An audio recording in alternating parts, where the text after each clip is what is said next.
On this Father's Day, we are at Michigan International Speedway. More people are in attendance at this 2-mile oval than ever in its 18-year history. The reason? This man. In a matter of minutes, this 28-year veteran, 200-time winner, will receive the command to fire his engine. In doing so, he moves to a new, possibly unreachable plateau in motorsports history. Today, CBS Sports is proud to bring you Richard Petty's 1000th Grand National Winston Cup race.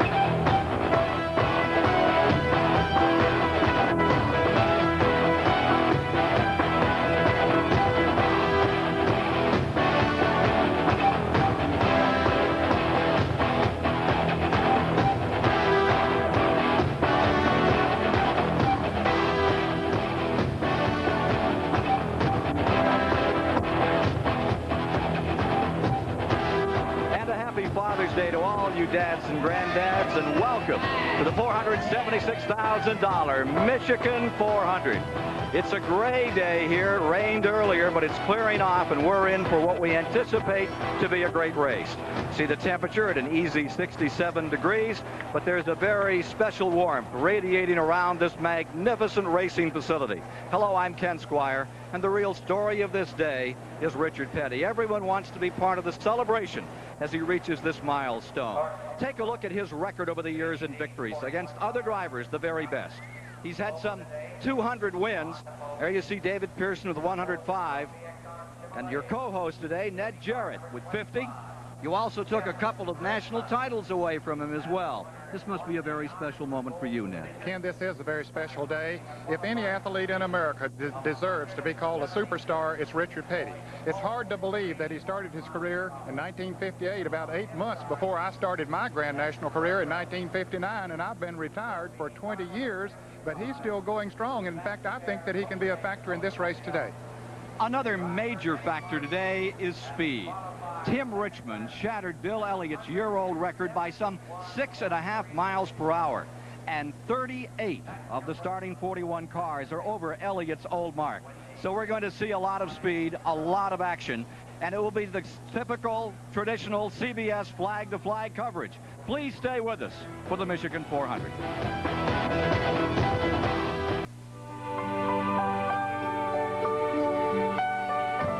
This CBS Sports Special, the Michigan 400, from the Michigan International Speedway, is sponsored by Ford and your Ford dealer.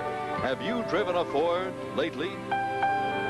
Bud Light. Everything else is just a light. And by Goodyear Eagles. You either have Goodyear Eagles or you need them. A 6.5 mile per hour escalation in speed is more than drivers and engines. With that story, here's the editor-publisher of the National Speed Sport News, Chris Economaki. The speeds produced in qualifying are directly attributable to a $650,000 resurfacing job that involved 8,000 tons of asphalt and brought qualifying speeds up to 172 miles an hour, making for a multitude of changes for crews and drivers. Their prize black books where the chassis settings, spring rates, and rear axle ratios was completely rewritten during practice and qualifying. Drivers say now they don't have to allow for sliding rooms because the cars stick better in the turns. And for fans, that could mean more side-by-side racing in the corners. The drivers also say they drive deeper into the corners, which means to the crews more downforce and stiffer springs. And because the tires haven't been tested here, it could mean that cars will need tires before they need gas, which would be a first in stock car racing, Ken. The track is faster, but it's just as dangerous as ever. Yesterday, Rick Baldwin, 31 years old, out of Martinsville, Virginia, these days originally a fine racer out of Corpus Christi, Texas, was attempting to qualify the Buddy Arrington car number 67, diving into turn number 1. One small miscalculation here. The car revolves, it slaps the wall. Baldwin sustained head and neck injuries. He is in critical condition in a Jackson, Michigan hospital today, still unconscious from that terrible crash. We'll update you with any further news we have on that story.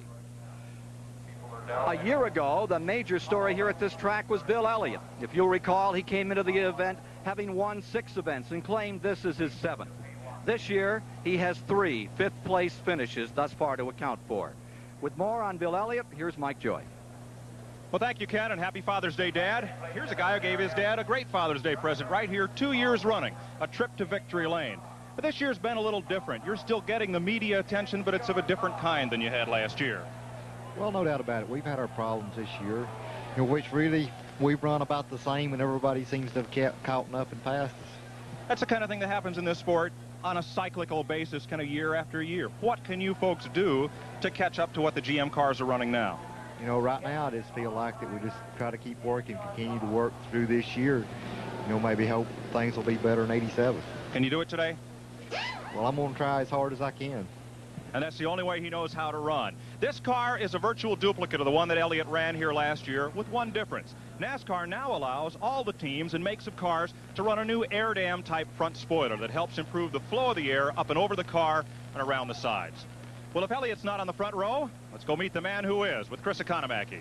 I'm with Tim Richmond, the fastest of the fast, 172.031, a new record, Tim. This great speed, the new surface, what's that going to mean in the race? Is it going to be harder than years past or easier? Well, it'll probably be a little bit easier, Chris. The track's a little bit tackier, and it makes the driving part a little easier. But the thing we're going to have to watch out today is we're going to have to take the track one step at a time to make sure it don't eat up the tires. Once you start blistering tires, you're going backwards, and we don't know because we haven't. This is our first race on the new surface, so hopefully the tires will be all right, but you've got to just take it one step at a time. Okay, you came off a win at Pocono. Does that give you a little edge today? Well, it doesn't hurt. It gave my banker a little edge, but other than that, you know, we're up front today, but we need to stay up front. Okay, hang in there. Thank you, Tim. Back to you, Ken. Let's talk about the favorites for just a moment. The press has pretty much picked Bill Elliott as the #1 choice, Dale Earnhardt as the 2nd, but you've been talking down there with the drivers as to who they think is going to be tough today. I talked with a number of the potential winners in this race, Ken, and Harry Gant's name came up among every one of them. They think he's the man to beat here today. And that's an incredible story. For just 1 week ago, Harry Gant had the worst crash of his career at Pocono, Pennsylvania. 3 laps to go at Pocono. Buddy Arrington's car had spun. He came out perpendicular onto the track. It was collected first by the Morgan Shepherd car in a pretty hard crash. Bodine, he slipped through, and then Harry Gant in the Hal Needham Burt Reynolds car had absolutely no place to go. It crashed hard into the side of him. Here you see Gant being taken away. All 3 drivers are all right, but Gant is not just all right. He told me this morning he is sore in every muscle. He suffered a bruised heart. He had 1 lung deflate. But he's back here, and the prediction is he's going to be the guy to beat. I think he will be. Well, we're almost down to it. Let's go to Mike Joy. This is the best Harry Gant's felt all day, sitting still, ready to go racing instead of walking around the garage area. Is this the sorest you've ever been, and how much will it affect your race today? Well, it's not the sorest I've ever been in a wreck or accident, but I am real sore today. I don't think it'll affect it any as far as the performance of the car, unless, you know, I would start to get weak or something, and then it would definitely have to get out of the car. Well, he's one of the big pre-race picks. The cars on this circuit are tough. The drivers are tougher. The protocol for a start of event is a bit different here today. There you see all the cars, all the drivers in them. And right now, something a little different is going to happen here at the Michigan International Speedway. Let's go to the... Ladies and gentlemen, you are about to witness a historic moment in the world of sports as we break a precedent in preparing for the start of this year's Miller American 400.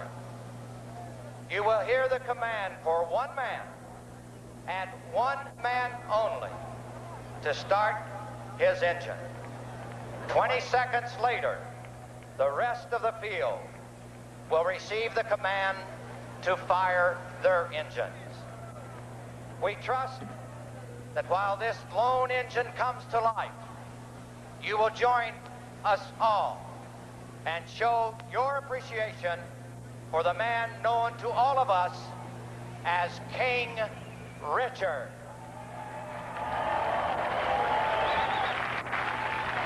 For this historic 1,000th start, and in honor of Father's Day, it is only fitting that the command be given by his daughters, Rebecca, Sharon, and Lisa. Daddy, start your engine.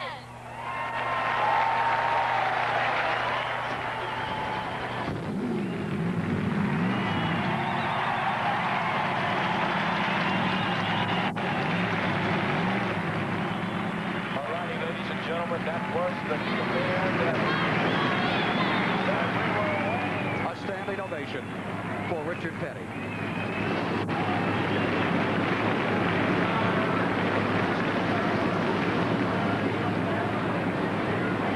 We'll be back to take a look at the starting grid in a moment.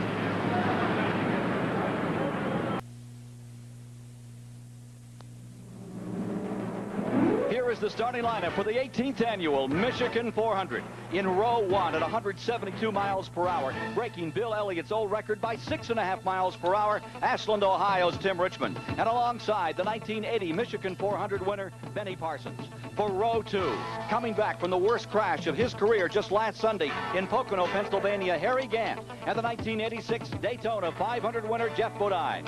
For row 3, it's the 71 and 81 Michigan 400 champion, Bobby Allison and Morgan Shepherd. In row 4, Rusty Wallace from Missouri and the 1984 and defending champion at Michigan, Bill Elliott. In row 5, Terry Labonte from Texas, Rick Wilson from Florida. Row 6, the #1 stock car driver in the country, Dale Earnhardt, and Bobby Hillin Jr. of Midland, Texas. Row 7 is California's Joe Ruttman and the 79 Michigan champion, Buddy Baker. Row 8, the 74 winner, Richard Petty, and Darrell Waltrip still seeking his first win in this race. For row 9, Jody Ridley from Georgia and Ricky Rudd of Virginia. In row 10, it's Tommy Ellis and Neil Bonnet. Row 11 is Phil Parsons of Denver, North Carolina, and Pancho Carter of Brownsburg, Indiana. In row 12, Dave Marcus from Wisconsin and Missouri's Ken Schrader. Row 13, Pittsburgh, Massachusetts, Ron Bouchard, and Ozona, Texas, Chet Phillips. Row 14, Spanaway, Washington's Derek Cope, and the 6-time champion, Cale Yarborough. In row 15, Butch Miller from Michigan, the ASA star, and DK Ulrich. Row 16, it's Kyle Petty and Alan Kulwicki. Row 17, Jimmy Sauter and Eddie Bierswell of San Antonio, Texas. Row 18 is Mike Laws of Orlando, Florida, and Mike Waltrip from Kentucky. Row 19, the Trans Am star Willie T. Ribbs and Bobby Wowak. For row 20, J.D. McDuffie and Gary Fedorov. Richard Petty's car number 43. There is one provisional starter that has entered the field. James Hilton will now start in the 41st position. You're now inside of Richard Petty's car number 43. And let's see if we can get a word with the king there on the throne of number 43. Richard, can you hear us? Hear you loud and clear. How about number 201 for this afternoon, sir? Well, I tell you, it couldn't be a better time to do it, that's for sure. All right. Were you surprised when the daughters were out there, Rebecca, Lisa, and all the gang? They did super. I'm very proud of them. Good luck to you today. Thank you. Well, I tell you, this is another moment in history for Richard Petty. Ken, it's just hard to believe that a person could sustain what he has over the years and still be in here in good physical condition, ready to make his 1,000th start. Rebecca Leeson and Sharon Petty, you heard giving that command. There you see the number 43 car looking over the field. There's the provisional starter, number 48, James Hilton, starting 41st on the grid. And there was some conversation about whether or not they would use that driver or another driver to start the car. We're coming down for the start. Tim Richmond on the point. 200 laps, 400 miles, and Richmond dives out in front. Petty goes up on the outside around Ruttman. He pulls up on Earnhardt, and Petty begins to make a quick move. As as they hit turn number 1. It's Richmond out in front. Richard Petty closing all the time. He's moved in on Bobby Hillin as he comes out of 15th starting position. Again, I think early in the race that we'll see most of them using a low groove, but as the race moves on, they'll test that higher groove. On the back straightaway, out in front, Tim Richmond is there. And moving up Harry Gant quickly. Into turn 3, first time. Gant's car seems to be working so well in the draft, however, he's about to be challenged. As they come around to complete 1 lap. Richmond first, Gant second, and on the inside, Bobby Allison, who's having a great year, back to 3rd in points. Moves in on the inside. That's Bobby Allison, tuck low, Jeff Bodine in the yellow car, Gant falling back into 4th, almost into 5th is Morgan Shepherd in the yellow and white car, the Race Hill Farms entry. Makes its move. Lap 2, back straightaway. Gant gets back in line. It looks like the outside groove is not the place to be right now. I would anticipate that before the day is over, we'll see them 3 and 4 wide for the lead on this track. It's the old track of a decade ago. Now here's Cale Yarborough, who qualified badly. They had the wrong gear, just didn't get it organized. Now they are in the Rainier Lundy car. Look at him charge. 6-time winner on this track. Benny Parsons has fallen from 2nd to 11th in that first lap. Down to the inside, Stormy, the man who's won at Dover and at Daytona, the yellow and white car. Bodine and Allison puts a move on the outside for 2nd. From Jeff Bodine's car. 3 in-car cameras today. You're riding with Jeff Bodine. You saw earlier Richard Petty. And you're also going to be riding today with the #1 driver in the Winston Cup standings, Dale Earnhardt. And there is Dale Earnhardt fighting his way through traffic. No harder charger on the circuit than Dale Earnhardt. None.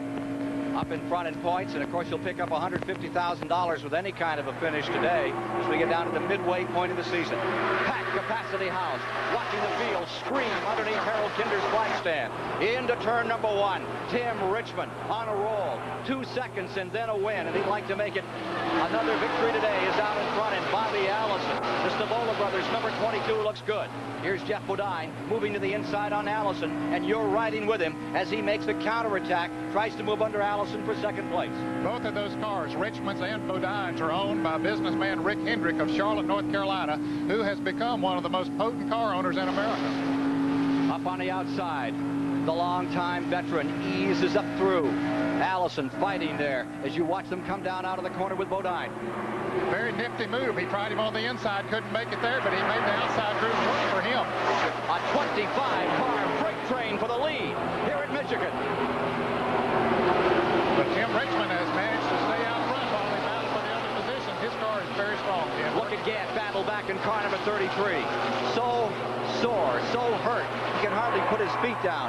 He walks carefully, methodically these days. He can get that right foot down, though, on the accelerator. He just leaves it there. Gant at number 33 on the charge. Around 169.5 miles an hour the last lap. You're live here with CBS flag-to-flag coverage of the Michigan 400. And look at this magnificent battle. That's 20 cars, all capable of winning this race at the end of 200 laps. I think everyone expected this kind of competition, Ken, after they repaved the track. The harsh winters here has taken its toll on the pavement the last few years, but now it's back to its form.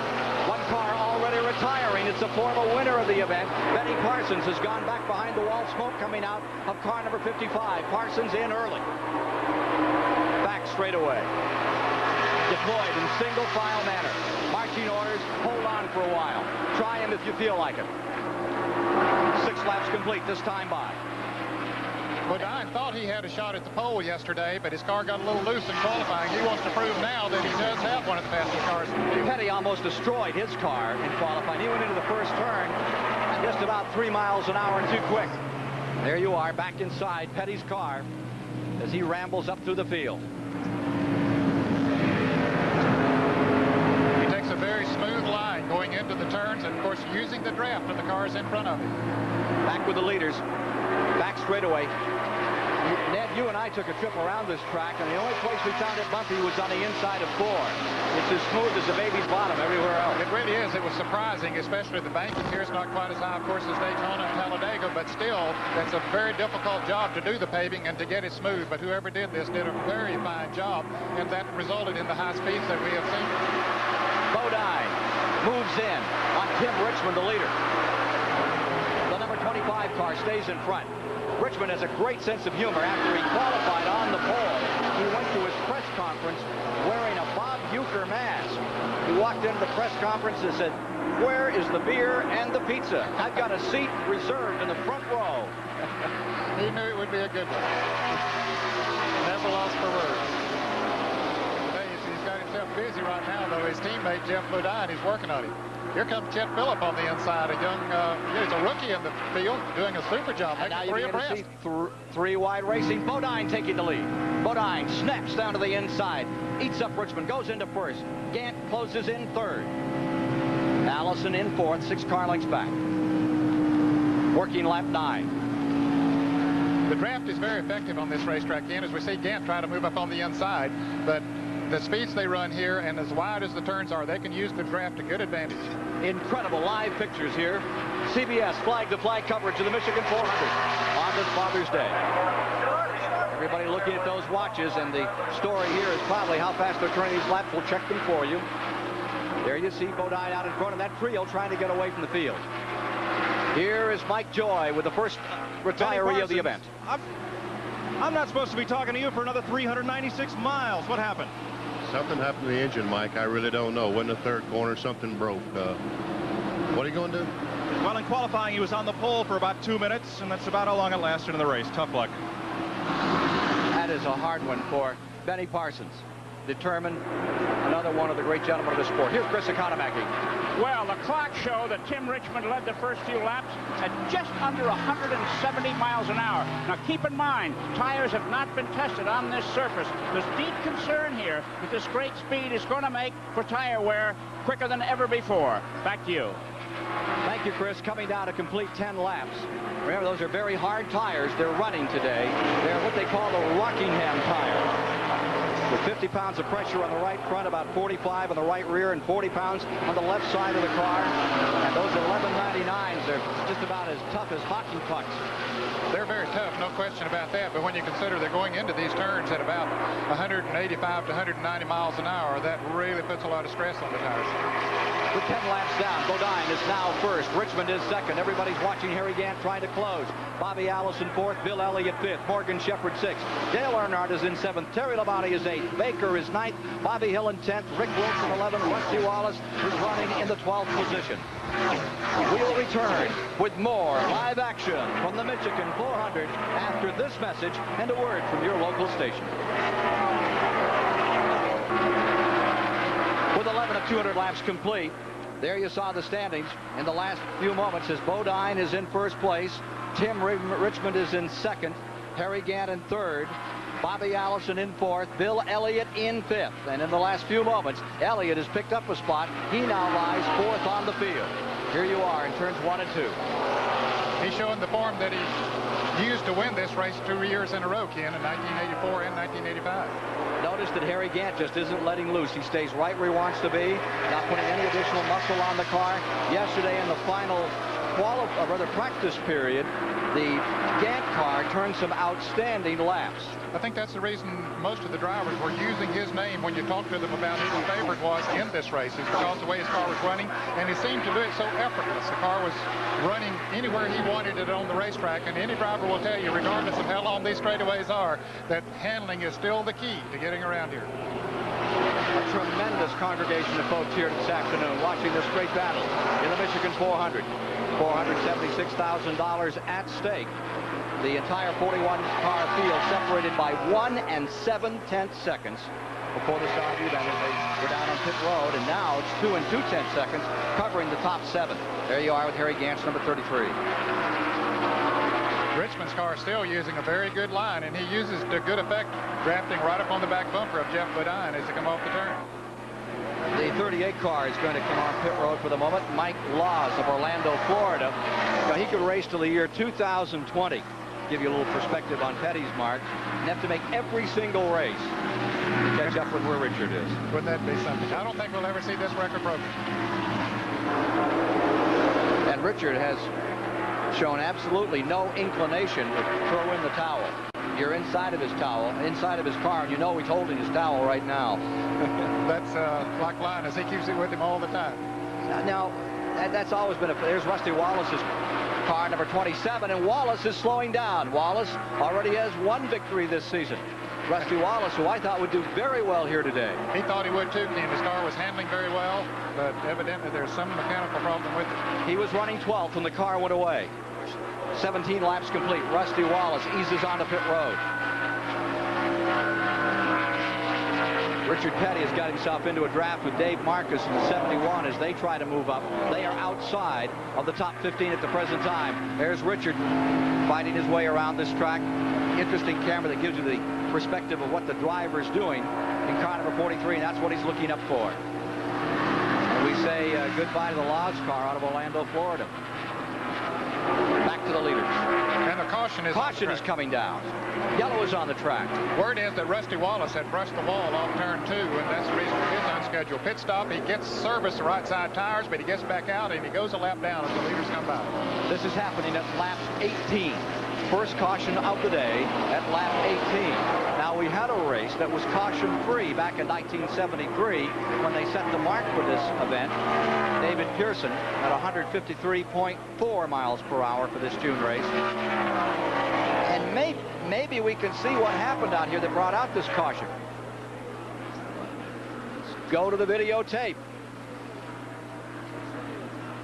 Boy, it looked like that a tire went down or something, Ken. He just shot up to that wall. He didn't hit it very hard. There was not a great deal of sheet metal damage to the right side of the car, but I believe that he had a tire go down that caused him to go into the wall. Well, we stood down here in turn number 1 and watched people yesterday, and it seemed like the perspective on the corner was different. I mean, when Richard Petty throws a car away by some 15 feet sideways, you know that something's a lot different than what it's been before. We'll be back with more in a moment. Richard Petty's done everything he can do in this business. Most wins, and I think he said it too, most losses, but most starts. And 1,000 starts, just to put it in perspective, I've started 300 odd races, so if I was to try to make 1,000 starts, I'd be roughly 60 odd years old. So I don't think I can do it. What for a second? Under caution, the entire field is pitted. 20 laps are complete. With Ned Jarrett, I'm Ken Squire, and the story is on pit road with Chris Economaki and Mike Joy for the moment. Jake Elder, one of the best chassis men in the business right now, talking on the two-way headset to his driver, Morgan Shepherd. Shepherd, like Harry Gant, was injured last week at Pocono, but feels okay to go the distance. You were ready to put tires on the car, but Morgan waved you off. He said he didn't want no tires right now. Now, usually on the first pit stop, they'll take the tires off and look at them, see how they're working, and put a fresh set on. But Morgan apparently must be real happy with what's on that car. This is not the car they wanted to run here. It's a narrower car built for the higher speed tracks at Daytona and Talladega, but Shepherd says it works just fine with the new paving here at Michigan. Let's go to Chris Economaki. This is the right rear tire off of leader Jeff Bodine's car. The lap before he stopped, he turned it over 170 miles an hour. The tread temperature is 225 degrees, and that's good. 235 is okay. 270 they blister, and at 290 they come apart. So right now the tire news is good. Back to you, Ken. Thank you, Chris. Let's take a look at the attrition. Those now out of the race. Benny Parsons is out, and the young man from Florida, Laws, he has retired his car, and both engine problems. Rusty Wallace came in. They had the hood up briefly on his machine. Mike Waltrip led a lap. The number 23 car stayed out. The Dick Bear car now continues on its way. And as we sort it out for a start, field coming down in turn number 3, we'll see the heavy hitters because everyone took the opportunity to pit at lap 18, Ned. And most of them did change tires. As Mike Joy pointed out, they will take a look at those tires and perhaps even put them back on later on. But this is the longest run they've had under green since they have been here. Several drivers ran 12, 15 laps yesterday testing the tires out, but they didn't get an opportunity to run as many as 20, so this is a good test for them. The first 10 laps will run at an average speed of 162.1 miles per hour, and we are back under green another time. As they get ready to sort it out, J.D. McDuffie in car number 70 leads them into turn number 1. Morgan Shepherd deployed directly behind him. Now comes to the inside, and there you see the yellow and white car of Morgan Shepherd trying to get through, and J.D. moved down to hold the line. Yes, he did. He's going to stay right out there. This must be a thrill for him. One of the longtime independents in the sport. Doesn't get to run up front much, but he's going to use this opportunity right now to do it. Builds his own engines, builds his own cars, and here he is fighting off the Wolf Pack, going down into turn number 3. Shepherd sizes him up. Shepherd Shepard's looking at 3 wide with Earnhardt right in the middle just behind. Richmond moving up through. Now to the inside. Morgan Shepherd, former National Sportsman champion. J.D. McDuffie goes back 1 spot, and he'll slide back some more. He just gets out-horsepowered and out-moneyed here. Money buys speed, no question about it. His biggest moment of glory, Ken, he won a pole at Dover, Delaware back in 1978. And did it on McCrary tires. Yes, he did. Now here's Earnhardt closing in, getting inside Dale Earnhardt's car. #1 in points, 3 victories this year. He's going to be tough to beat for the championship. You always wait for the Junior Johnson onslaught after the 4th of July, but the Richard Childress team seems to be wired this year. They look tough in that blue and yellow #3. There's the leader, Morgan Shepherd. And closing up on the inside, right behind him. There's a battle for 2nd place. There you see it. Down they come for turn 4. They haven't stacked them 2 and 3 deep yet, but I'm sure they will. Earnhardt taking over in 2nd. Terry Labonte. That's the white hooded blue car now running in 3rd, and right behind him comes Richmond. Then Gant back in 5th, followed by Bodine, who's fallen 3 spots in the last lap. And Ken, the set of tires that Tim Richmond has now doesn't seem to be working quite as well as the ones he had on earlier, because he's not able to keep his car quite as low on the racetrack. On the shoot and scoot, #9, Bill Elliott goes by Richard Petty as they fight further back in the field. Petty running back in 18th position. 1,000th start. He just as soon let him soar out the wall, stay in that lead lap. Dale Inman did a tremendous amount of work on engines getting ready for this 1,000th performance. They had a special party for him in Jackson, Michigan last night. And everybody was there. And Earnhardt now has taken the lead from Morgan Shepherd. He, of course, wants to lead the race at least a lap, Ken, because he gets 5 bonus points for leading, and that would add to his total. Morgan Shepherd stays with him. Down into turn #3 on the inside. There you see Labonte trying to make his move. Richmond comes down low. In 4th, the green car on the outside. Now pulling into 4th and trying for 3rd is Harry Gant. But it's Dale Earnhardt out in front. Look at him swap lines out there. You can do it here. Now they go 3 wide, just behind in 3rd spot. Look at this battle for 3rd. With Richmond on the inside, Labonte and Gant pressed up against the wall. He had help that time. His teammate Jeff Bodine came up behind him. They picked the draft up together and shot right on past him. Whoa. Morgan slides it across, slithers across the racetrack, dirt track style, which he's plenty used to. Dale Earnhardt trying to move inside of him. Back straight away. Back to over 185 miles an hour here. Live on CBS, the Michigan 400 with Morgan Shepherd out in front. He's won a Winston Cup race this year. He's not going to be there long. Look, here comes Earnhardt. And here comes Richmond. They may stack him 3 wide for the lead. 3 wide down the line. Oh, you talking about getting low. Tim Richmond dropped it on the bottom, and Bodine stayed with him right down to the apron, cutting grass as he came across the start-finish line. He is an exciting driver. For everybody who's a car owner, I think that would scare him to tears. Earnhardt didn't like that. Here he comes. Yeah. That's the one guy you don't want to get angry is Earnhardt. He said to me the other day, he said, I know I can get up. I don't know if I can get by the guy, but I know I can get to his bumper. Here's Earnhardt out in front. Richmond in 2nd. Bodine in 3rd. Gant in 4th. Morgan Shepherd back to 5th. Back to the line. Down to the inside. Move for the lead. Give it to Richmond going into turn 1. Tim Richmond of Ashland, Ohio. Back in front.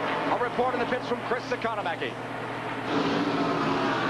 Well, we just talked to Jeff Bodine's crew chief, Gary Nelson, and asked him what he said, and he says he's not saying anything. Well, if you're watching what he's doing, you can understand why he's not talking now. Back to you, Ken. Here. #6, DK Ulrich coming off the pace, and the field thunders by. You're going about 50 or 60 miles an hour. I gave you some perspective of the speed at which they turn this great 2-mile track in the Irish Hills of Michigan. Ken, I'm sure to the fans, they wonder how, if they get past one lap, then they're able to pass the same car back the next lap. They do it by getting behind them, picking up the draft, building up the momentum, and then just shoot right past them, as we see Richmond try to do, but Earnhardt cuts him off. Like riders shuffling on a subway to get out of the door. Here they are. They're trying to get out in front right here, and for the moment, and only a moment, down the back straightaway, Well, he's going to hold on for a second. I thought Earnhardt was going to get, but now comes Richmond. He tried to break the draft on him, but it didn't work. Well, I guess it did work. He's still out front. Look at this. First to 12th. That's 1 and 6/10 seconds, Ned. Unbelievable racing, but what we expected with this new paper. Field coming by. Bodine closing up in that third spot. Here comes Richmond again. I do believe they are having a wonderful afternoon. No question about it. They're having fun. It's hard work, but it's also fun. I mentioned earlier that it didn't look like Richmond's tires were working as well. Now that they've seated in, they are working well. Fresh track. You want a track to cure. You always hope for warm days, let the oil come up out of the track and some rain, and they've had that. Looking back off the backside here and closing up off Earnhardt's car. There is Tim Richmond. Sticks their nose right up on the back bumper. Now, those are a couple of guys that they don't mind swapping sheet metal, those two particularly. No, they have fun at it. Yep. They're friends, but they're fierce competitors when they get on the racetrack. One of the things about what has happened with Earnhardt this year particularly, I think he has absolutely done what he's tried to create over 2 or 3 years. They are giving him room when he wants it. They gave him room, no question about it. Waltrip, Allison, Yarborough. You see them running there in tandem. That is 7th, 8th, and 9th position. Cale started in the 28th position, so he has really moved up. Not, of course, some of that could have come on the pit stop, but he also has been moving up through the field. The Waddell Wilson prepared car for Harry Ranier sandwiched back, and he is on the come. Cale's going to be a factor before this is over, no doubt about it. He's in that lead pack. And look at Earnhardt just show the muscle of the Richard Childress car. Now by 10 car lengths, car number 3 out in front. It is surprising that he's been able to pull away and get any kind of a lead because of the draft that's working. Ken, I've noticed that they're starting to move up on the turns a little bit, so that second and third groove is beginning to work. And then maybe it's getting a little slippery on the bottom now. They all thundered in there so hard, working the bottom of the racetrack. They may need an extra groove or two now. Well, that lead, big lead didn't last too long. They drafted right past him, right back up on him, I should say. Yeah, Bodine, the man coming up, 42.9. That's over the record, 167.83 for an individual lap. That's just a second slower than Richmond qualified. He was 41.85 seconds. Here comes Gant trying the inside. Gant trying to move down low on Bodine. There's the leader, Earnhardt. And then right behind them, there you see Bodine. He's going to make a move for the lead. Jeff Bodine going into turn number 3 on the bottom of the racetrack. Wheel to wheel into turn 3. Bodine, no, Earnhardt back in front. Bodine had to back off a little bit. Apparently his car started to slip just enough, and he had to back off, and that gave Earnhardt the lead once again. Earnhardt out in front, and here comes Gant on the inside of Bodine. From Dale Earnhardt's car, that's the view. Gant of the green car on the inside, the familiar number 5 of Rick Hendrick Racing Stable on the outside. Line them up, marshal their forces down there like a Marine Corps on parade. And here they are through 1 and 2 again. Let's go to Mike Joy. Well, Cale Yarborough has really climbed the ladder. He started 28th, and he just moved into 8th spot. Waddell Wilson, you folks must really have hit the right setup for the start of this race. Well, you know, we qualified bad, naturally, and we changed the car around entirely after qualifying. And, you know, we had trouble qualifying because we just guessed on the setup. And then yesterday afternoon, we finally got the car straightened out. And now it's running well. But, you know, they've repaved the track here in Michigan. And they're racing now like they did back in 1969. And it's anybody's race from here on. It's fun to watch to see them go 3 wide around here. Well, you know, you normally don't see things like this anyplace, maybe Talladega, but here at Michigan, you know, it's back like it used to be. And they're enjoying their driver as Cale brings that car toward the front. Bobby Allison just went by Cale Yarborough. He went back to 7th. Cale fell to 8th. And you can see Cale's number 20. He seemed to waver a little off turn number 4. Back with the leaders for a moment. And we're with Jeff Bodine, car number 5 out in front. Then Earnhardt is in that second spot. Harry Gant maintains the 3rd. Tim Richmond is in 4th. Terry Labonte in 5th. Morgan Shepherd in 6th. Allison 7th. Cale is 8th. Waltrip 9th. Buddy Baker 10th coming by us. Then it's Ricky Rudd 11th. Bill Elliott in 12th. Richard Petty back there in 14th. Tim Richmond has found himself something coming off of turn 4. He picked up the draft of Earnhardt and Gant running side by side, shot all the way down to the inside, went by both of them up into 2nd place. There's the number 5 car of Bodine. And momentarily, we've lost our pictures out of Bodine's car. Here's that second place car.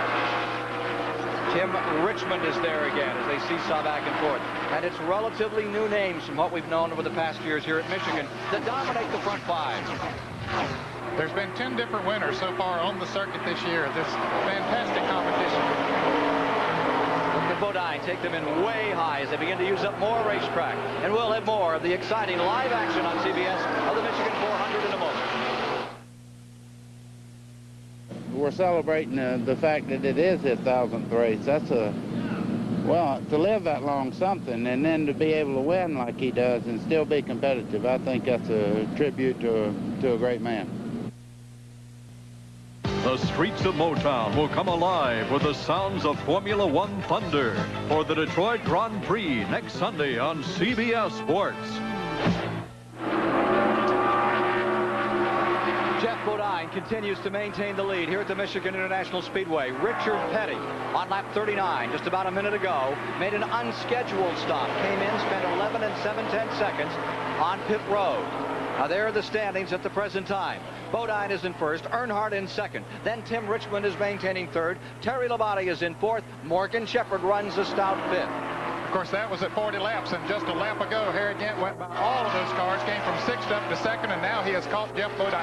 Let's see if he can deal with him here. Bodine first, the number 33 car, Gant in second. Now you're back with Jeff Bodine, camera from inside of his car working once again. And here's Harry Gant trying the outside a little out of turn number 3 into 4. Around the outside as they come down the wall in front of the grandstand. Now, earlier, he couldn't make that groove work for him, Ken, but it is working now. Harry Gant out in front. Earnhardt has led every race this year but Riverside, California. And he stays right up in the midst of this thing. Earnhardt back in third. That pit stop by Richard Petty was for a change of right side tires. He remains on the lead lap. He's running about 10 seconds, or yes, about 10 seconds ahead of the leaders at the moment on the lead lap. 42 laps are complete. The lead is now Gant. Bodine second, Earnhardt third. Bobby Allison is pulled into fourth. This track has some beautifully wide, sweeping corners. This Montepenny design working so well. With the new paving. On to pit road comes number 11, Waltrip. Darrell Waltrip, who has never won this Michigan 400. Trying to turn that around today. It looks like it'll be a change of right side tires for him. Chris Economaki pointed out at the top of the show that the tires might not go as long as the gas, and evidently we're seeing some of that. That was the indication on Petty's car. And you can see that there is a blister tire. You could just see a piece of it there. One of our pit reporters will get a closer look at that a little later. And you can feel that in a race car. That's like having a vibrator on your back. No question about it. Not a very pleasant one either. That number 33 as he came out, he had to make just a tiny correction to bring it down through. The green car of Harry Gant. The only time he feels good this week, remember he bruised his heart, had a lung go down, he crashed into a car at 170 miles an hour, a little less than that, about 130 if they're turn 1 at Pocono. Yeah, they're moving pretty swift when they go into that turn at Pocono. And the only time he feels good is when he's sitting in a car and the temperature gets up to about 100 or 110 degrees inside. Hello there, staunch fan. And I've said many times when I was racing, and I've talked to drivers since then, that the race car can be some of the best medicine that a race driver can get. Well, Ned, you had an incident where you had a terrible gash. And you literally healed it in a matter of 2 hours in the race, right? In a total of 38 hours from the time it was stitched. They put 5 stitches in it. I pulled the stitches out. It was completely healed. Here's Chris. Okay, well, the problems have started to surface with the tires. Richard Petty just made a stop and took off these blistered tires here. The temperatures on Petty's car were too high, and as you can see, they're right through the tread and down to the canvas. So, for some teams, they're going to have tire trouble. Now down pit road to Mike Joy. Terry Labonte has just been in and out of pit road, Chris, with the exact same problem. Here is the tire that just come off Labonte's car, off the right rear, and it is right down to the cord. The tire engineers are going to have a look at this, and I think everybody is going to have to rethink their chassis setup for the rest of this race. Whoa, that could be real problems before this day is over. Ken, it was a hit or miss situation as far as Goodyear Tires and Rubber Company is concerned. The pavement was put down just recently. Here's Ricky Rudd coming in for a pit stop.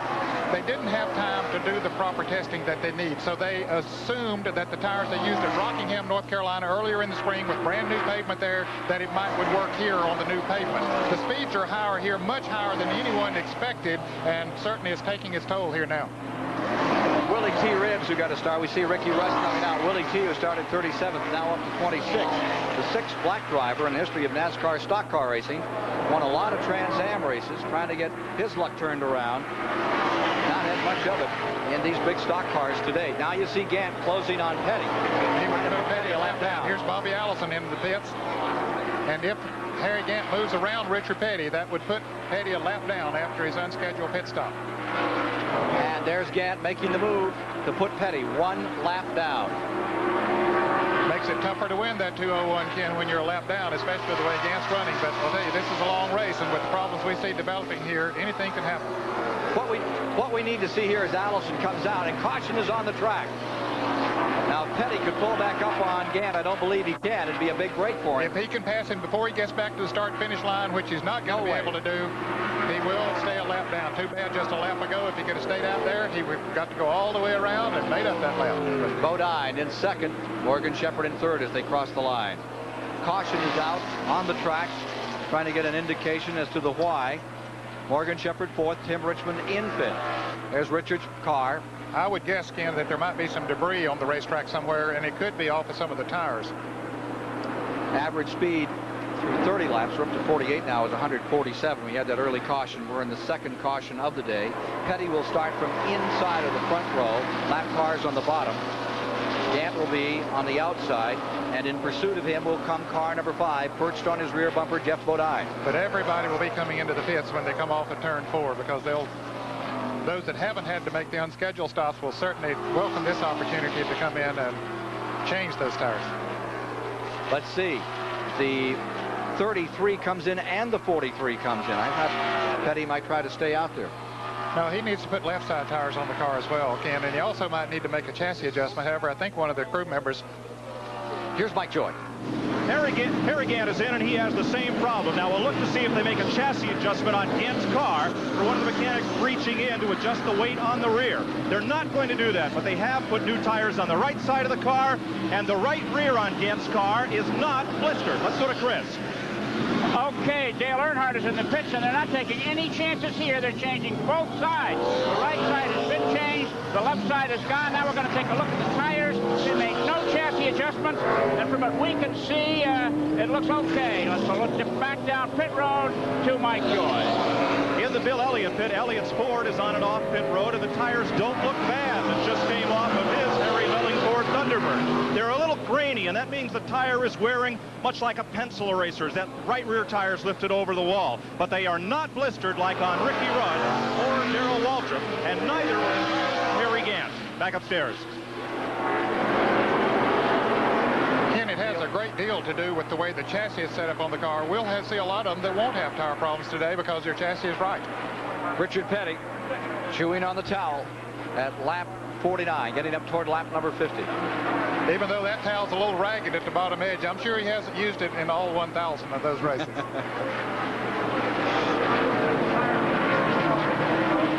Richard Petty came out just behind the Gant car and the Earnhardt cars. They came back on the track, so he stays a lap down. There's Bobby Allison back in as they continue to work on that car. You know, sometimes they hit it and sometimes they don't.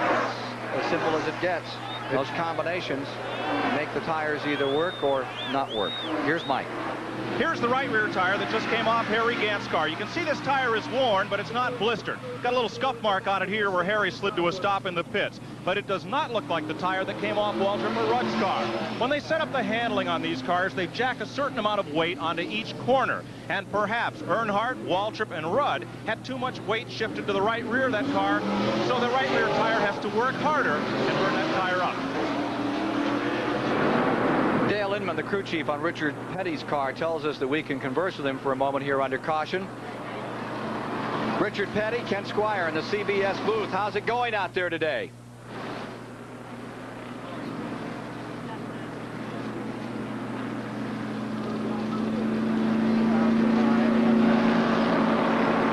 We're having a mechanical problem. He's a lap down. Things are problem for Richard Petty's car number 43 with our audio. Apologies, Richard. Hopefully we can get a word with you a little later. Of course, he went the lap down with the unscheduled pit stop. We'll have to wait from word from scoring as to whether Allison and Waltrip lost a lap during their pit stop. I don't think they did. As those cars were deployed around the track, it was interesting. Gant had drawn away from everyone by a remarkable distance. He had 2.5, 3 seconds. I mean, he had the backstretch, except for Bodine. Bodine stayed within, what, 200 feet of him. But he was drawing away from everyone. Yes, he was. Apparently, the drivers that we talked to yesterday in a little private poll knew what they were talking about when they said Gant was the man to beat here today. Neil Bonney got out of the pits first of those that made pit stops, so that sees him at the head of the pack with Gant right on his bumper there. Getting ready for a start. When they come by this time, they'll go back under green. That'll be lap 52. Let's go to Chris. Okay, the importance of tires as to the handling of a car's chassis is unbelievably significant. Here the stagger, the diameter on this tire is 89.25 inches. Over here it's 89 7/8. Now when the sun went behind the cloud, they remeasured the tires, and the tires were 1/8 of an inch smaller. Now the sun is back out again, and the tires will grow a little bit. All of that has a bearing on how a car works on the racetrack. So these tires may be the key to victory today. Now down pit road to Mike Joy. Well, Chris, I'm in Morgan Shepherd's pit, and we're looking at the right rear tire that came off of Morgan Shepherd's car. There is one blister on there. We'll have video back for you in a moment, but otherwise that tire looks pretty good. Remember, on the first caution, Shepherd did not change tires. He took on gasoline only. That got him to the front of the pack on the restart, and he ran at the front of the pack for quite some time. Back upstairs. Getting set for a start. And that will be at least another lap. As you see the lights on in a pace car, they're going to send them around at least another time before they turn them loose. So we'll pause for these messages and then be back with more of our live CBS coverage of the Michigan 400. So I was fortunate enough, the first race I ever won in the sport, I beat Richard Petty at Richmond, Virginia. And I looked in the mirror, and he was right behind me all the time, and I didn't have to have anybody in that pit to tell me, hey, Richard's on your tail.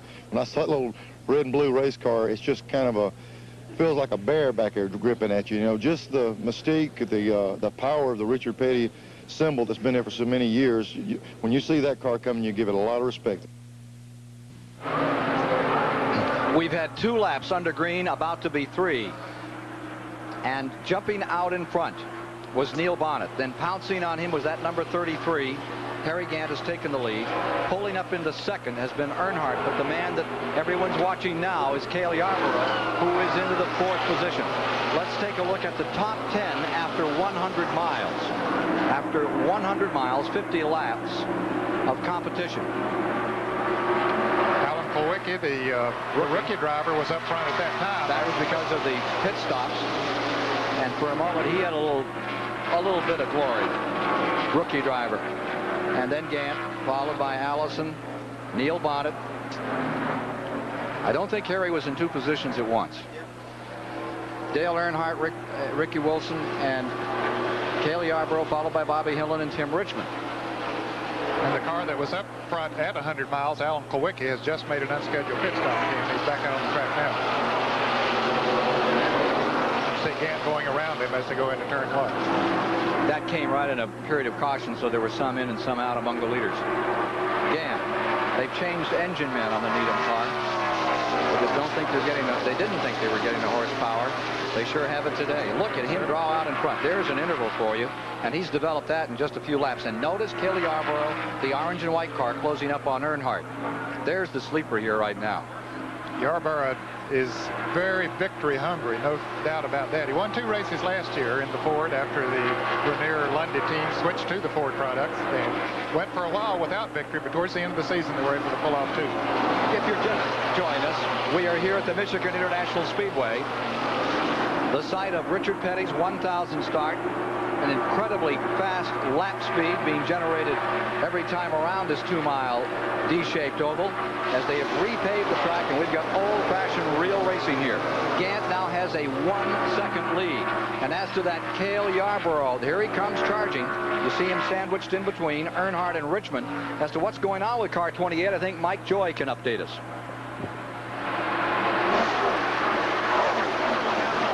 cars on the racetrack. Waddell Wilson has chosen the pit position closest to turn number 4 at the head end of pit road. So on the caution flags, Cale already has his service completed before Jeff Bodine, Earnhardt, Waltrip, some of the cars at the far end of pit road have even come to a stop. So Cale has the whole length of pit road to build up speed and get one of those front spots behind the caution car. He's moving up a lot in the order just that way. Second place scramble going on. Ken, the fans might wonder, well, how did they get to choose that pit? The champion of the division gets to choose his pit first. That's Darrell Waltrip, and then everybody else goes according to the way that they qualify, and those that qualified up front, Yarborough was in 28th place. It was just something that was left. And they give it a lot of consideration. They do. I was with Earnhardt yesterday when they came through, and they stood around, he and Childress, and speculated on what was going to be the most advantageous position to be in on pit road for this 400-mile test. There you see Gant trying to draw away and having no luck at all. The 3-car freight train has collected car number 33, Gant. They're running him down. Remember, he had a 1-second advantage. You can say goodnight to that one. Here comes Earnhardt on the charge with Cale, with Richmond, and out back in that little grouping, Morgan Shepherd. Ken, there have been some races this year, the high-speed racetracks, as they move up on Gant, and it looks like Earnhardt's going to move right around him. Right down to the bottom at turn 1, Earnhardt. That snazzy-looking yellow and blue number 3 takes the lead. Look at Morgan Shepherd getting a bite on the bottom. He pulls up, sneaks in between the Gant car and the Yarborough car as they come out of turn 2. What I was about to say, in some of the races this year, after they put the rear sloped windows on the GM cars, they were saying that the draft was not as effective as it had been sometime in the past, but it is certainly working here today. I would point out, too, from that shot you just saw going down the back straightaway, that wall is very deceptive. It jumps out about 14 inches after you start down the backstretch. And you want to think about it, because if you come out and just set the car to come out to off the corner, off the apex, it'll take the right side of your car clean off. You know, that's the point that Dick Beatty, the competition director of NASCAR, brought out in the drivers' meeting this morning. He reminded the drivers of that situation. Look at them shuffle, and look at Morgan, the Shepherd shuffle, as he slides it from the bottom to the top. Getting a lap time recorded for you. Richmond ducks down low, and Morgan keeps on trucking. Pulls up on Earnhardt. I love to watch Morgan Shepherd race.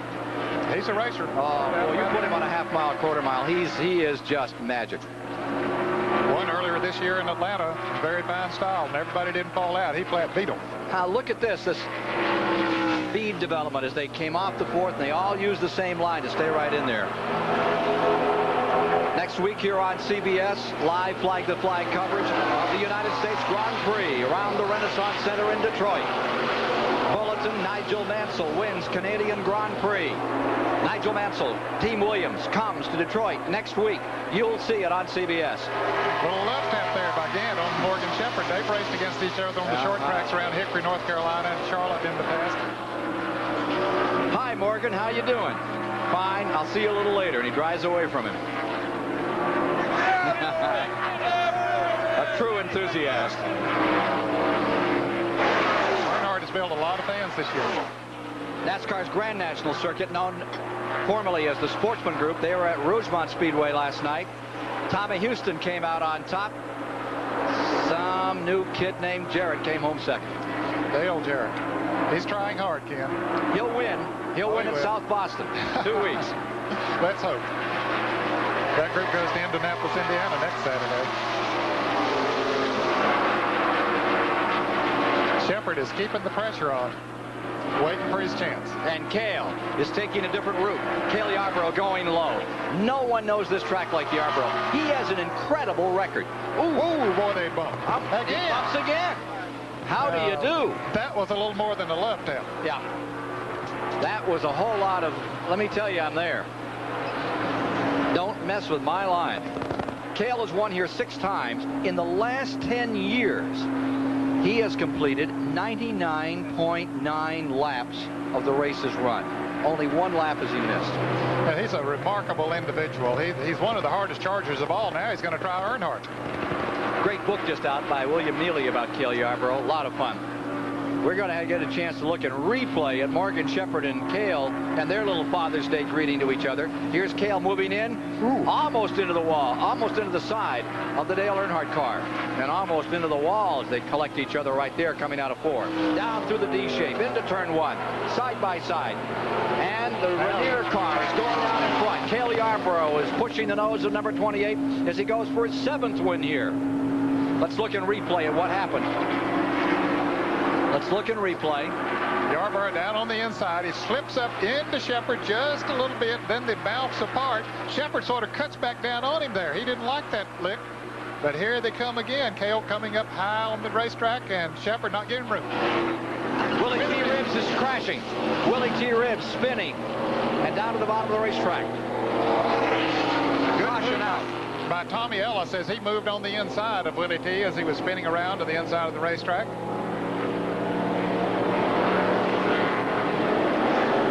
We have a indication that Shepherd is being warned for sideswiping Cale in that incident we were showing you. Cut that out. Willie T. climbing out of car number 30. That's a tough break. Willie this is what, his 3rd race on the NASCAR Grand National Circuit. He's going to raise the hood and see what's wrong under there. It looks like an engine caved in. Yeah. Okay, we'll have a chance to look at Willie T. Ribbs spin in a moment. Let's go back again to see what developed between Morgan Shepherd and Cale Yarborough.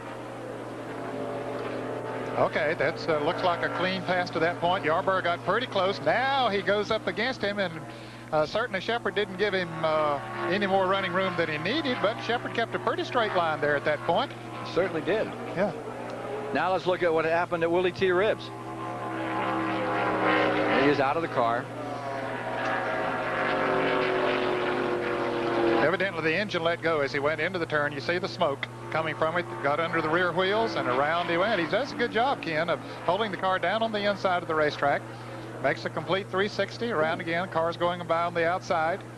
And he goes around again. And there's, I think that's the Tommy Ellis car going down on the inside. Well, it's not the Tommy Ellis car. It's Jim Sauter from Necedah, Wisconsin going down. Good move by him.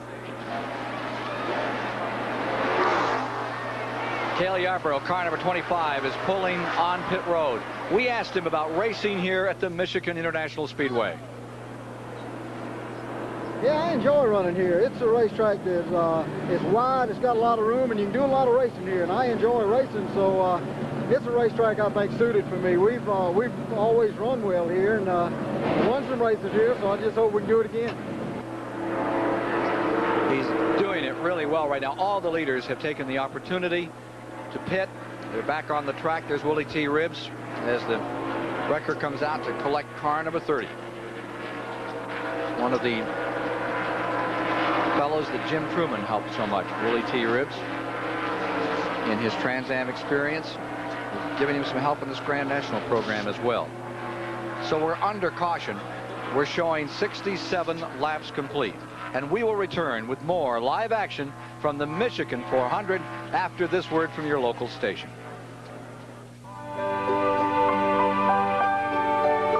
This CBS Sports Special, the Michigan 400, is sponsored by Mr. Goodwrench. No one knows your GM car better than Mr. Goodwrench. No one.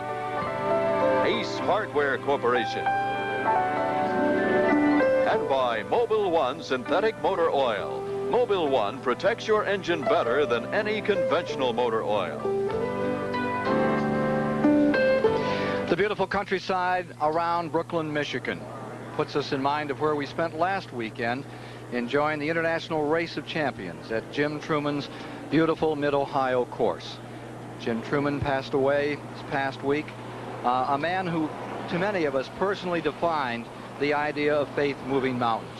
From one motel in 1972, he built his chain to some 155 successful motels in 30 states. And he dearly loved motorsports, not only as a patron, but as a participant. He's won some 100 events himself, the Can-Am title, 2 national titles, and he turned Mid-Ohio into the garden spot, the nation's benchmark for quality road racing facilities. But his faith and belief in one young man from Dublin, Ohio, became his greatest sports moment when Bobby Ray Hall won Indianapolis for them 2 weeks ago. A very special man with special people that surrounded him totally dedicated to motorsports. He added a perception of motorsports that a lot of America hadn't understood before. He'll be sorely missed, and to his wife Barbara and his children Michelle, Colin, who's a pretty good little young racer, and Megan, all of us at CBS have our condolences and support as they carry on in the work and joy of Jim Truman. Mike Joy is standing by with Harry Hyde. Harry and Tommy Johnson are talking tires. That's what everybody's talking about here on pit road. Harry, Goodyear recommended that you scuff in the tires before you put them on the race car, but the set of right side tires that just went on that car were brand new sticker tires. Why make that change? You mean on our car? I bet you they're not sticker tires. Okay. They better not be. Then I'll stand corrected. If you scuff them in, what advantage does that give you? Those have 4 laps on them, and we scuffed all of our tires except one set. And we're in pretty good shape on tires. We haven't had any failures yet up to 30 laps. I think Harry knows more than he's telling here. You're an old curmudgeon type of crew chief. There's a bunch of those around here. You got a young playboy driver. Does that work? Oh, yeah. We got a happy medium there. He gives a little bit, and I give a little bit. And if I tell him to smooth it out, he'll do it. He'll do what I tell him, and today we're running real good. We're running right where we want to be, and he's looking real good. The old and the new is making it real good right now. Well, last week they gave it heck all the way to victory lane. Let's go to Chris. I'm with Travis Carter, Harry Gant's crew chief. Travis, Harry is on his 13th, 14th, 15th, and 16th tires of the race, only 130-some miles gone by. Will you have enough to go the full distance?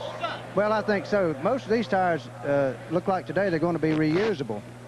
I looked down the road, and a couple of guys had a little problem, but we didn't have any tire problem. I think the track had changed a little bit, and maybe the stagger's a little off, and he felt that he might be getting in a position to have some trouble, so he just eased off then. I think we're going to be all right. The tires are reusable. I think there are enough scuff tires along the pit road here for everybody to be able to not have to put new ones on. New tires may be a problem, but if you put them on stickers. Well, what about your driver? He had took a terrible jolt a week ago today at Pocono, bruised his heart, was in the hospital through Tuesday. What kind of shape is he in? Well, he seems to be physically fine. Naturally, there's quite a great deal of soreness. His legs are sore, and I think his upper body's sore, but he said he felt good. He didn't think he would tire. You know, this is not a really physical race, so he expects to be able to go all the day. It's a relatively cool day, and that'll make it easier on him, too. Okay, thank you, Travis Carter. Back to you, Ken. The scuffed tires, a major issue here. And it was interesting to hear Travis Carter say that the tires will be reusable. Of course, they haven't run more than 30 laps under green here so far, so I suspect we will see them put some of those tires back on a little bit later in the race. Did you see Harry Hyde smile when he was going through that? I'll tell you, he's something else. Still under caution. Engine going on car number 30. Oiling down turn 1. Hence the third caution of the afternoon. 71, 200 laps complete. Deployed out in first is Morgan Shepherd. Harry Gant is second. Dale Earnhardt third. The date was July 18th, 1958. The place, Toronto, Canada. Car 142. The occasion, Richard Petty's first Grand National race. Over the 28 years since that day, Richard has written the book on stock car racing. 1,000 career starts, 200 wins, including a record 10 in a row, 7 championships, and 7 Daytona 500s. It all started with his father, Lee, a 2-time champion himself. It began with patriarch Lee, spans 4 decades and 3 generations. In the early days, Lee raced on the sands of Daytona with son Richard cheering him on. The team was always competitive, if not victorious. In 1959, the stocks moved to the new Daytona Super Speedway, and Lee was involved in one of the most controversial finishes ever. He, Johnny Beauchamp, and Joe Weatherly, a lap down, crossed the finish line in unison. Beauchamp received the trophy, but 3 days later, after viewing photos, it was Lee declared official winner. 2 years later, Lee and Beauchamp were at it again. This time, neither made it to the finish. Over the wall in turn 4. While Lee was recovering from his injuries, a changing of the guard began to take place. Here I am, 23 years old, and we got the racing shop up here and everything, and there's nobody to run it. We had like 3 or 4 people that worked for us. Well, I had to make, I had to make enough money to pay them, because at that time there weren't any sponsors, and we paid all the bills out of what we made out of the purse. That really put the pressure on us. Richard Petty handled the pressure like a pro. He not only managed the team, but managed to win a few races, including his first Daytona 500 in 1964. Richard Petty in his number 43 Plymouth takes the checkered flag going away. It put a big boost in my career, not only to win a super speedway, but to win at Daytona. And anybody that wins at Daytona, it puts them from one plateau into another plateau. Richard's star continued to rise. He rapidly proved himself a cut above the competition, winning 3 more Daytona 500s, including 2 in 3 years. There was the season with 27 wins, 10 in a row, and they started calling him King Richard. It seemed Petty's pit was victory lane. Every time he pulled in, he proved he deserved his title as the King of the Road.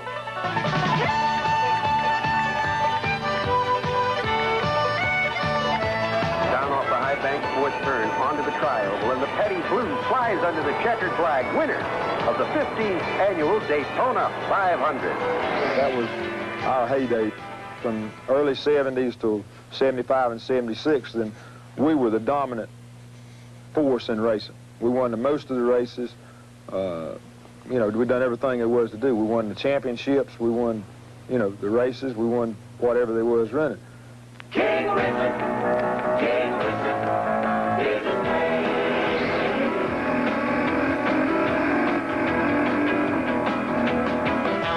The heroic tales of King Richard spread quickly. First in children's comic books, and then on to Hollywood's silver screen.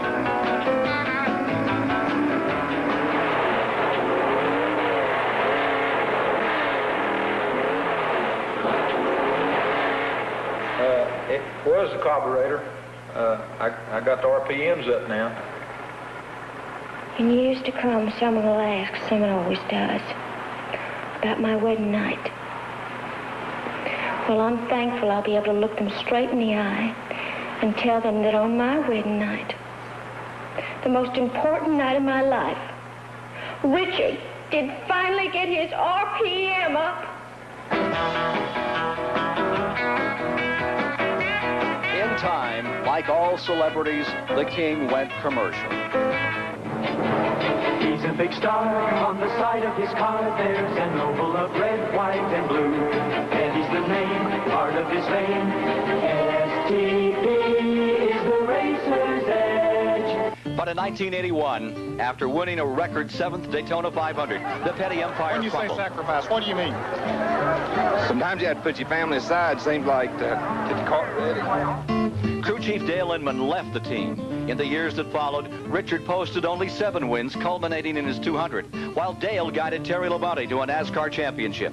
After 4 seasons apart, Richard and Dale reunited the team. Back together, they're looking to resume their winning ways. It was a good situation for both of us at this particular time. So circumstances dictate everything you do, and right now circumstances are dictating us to get back together. Though the winning spirit has been rekindled, the team has had its problems this season.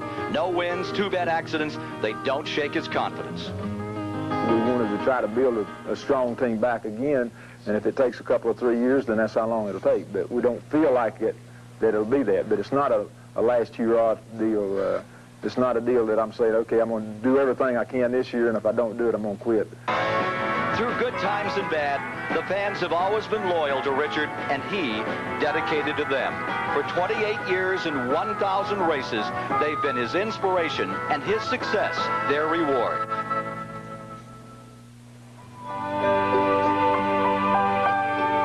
This portion of today's race is sponsored by STP.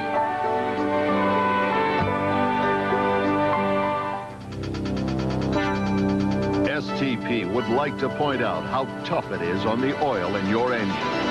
Every day, your oil takes a beating as it tunnels its way through critical highways and byways.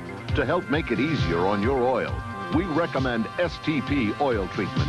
STP adds extra lubrication to help reduce the wear and tear on your engine and on you. STP is the racer's edge.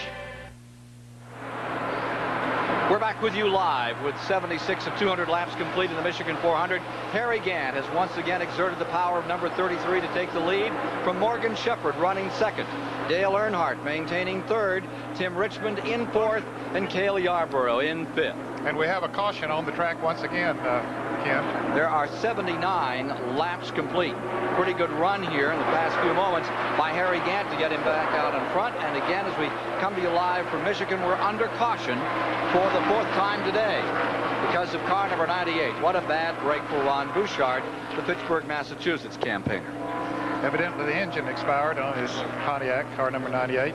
Second engine in a row to let go and bring out a caution. And I want to apologize to Lee Petty. Gosh, Lee, I didn't mean to give you 2 championships when you were in 3. 71, Dave Marcus pulling around him. David is one of 3 drivers who made every race in this Michigan 400 series up here. Loves this track. Hoped that Helen Ray car would have a good day. Richard Petty, incidentally, still a lap down and was last seen in 30th position in the event. Remember, he won a lap down and he made that early stop on tires.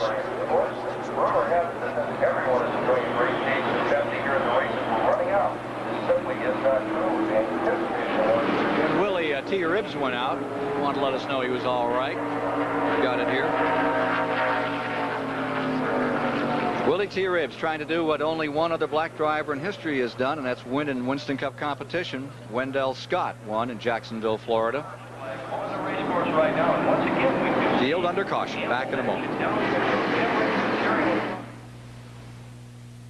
Following in the footsteps of Richard Petty is, they're definitely big footsteps. I think he followed in the footsteps of his father, and I'm following in the footsteps of him. But, you know, Richard Petty's a legend, and I don't think you will ever come out from under the shadow of a legend. You just have to learn to live with it.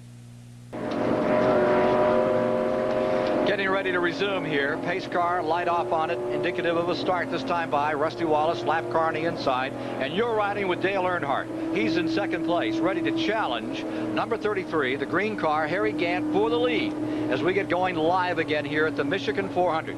With Ned Jarrett, I'm Ken Squire. Pit side, Chris Economaki and Mike Joy bringing you the action.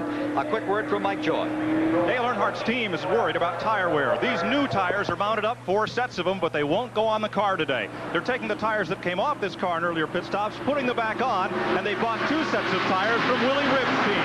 Now that Ribbs is out of the race. Under green. 83 laps complete, working 84. Earnhardt looks inside at turn 1, coming to speed. Down they come for turn 2. Out there with that wall, leaps out at you as you come off turn 2.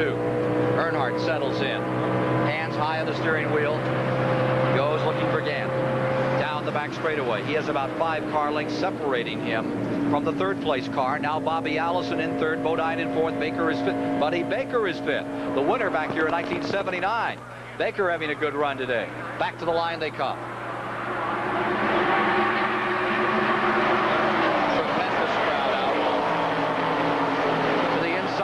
Allison makes his move.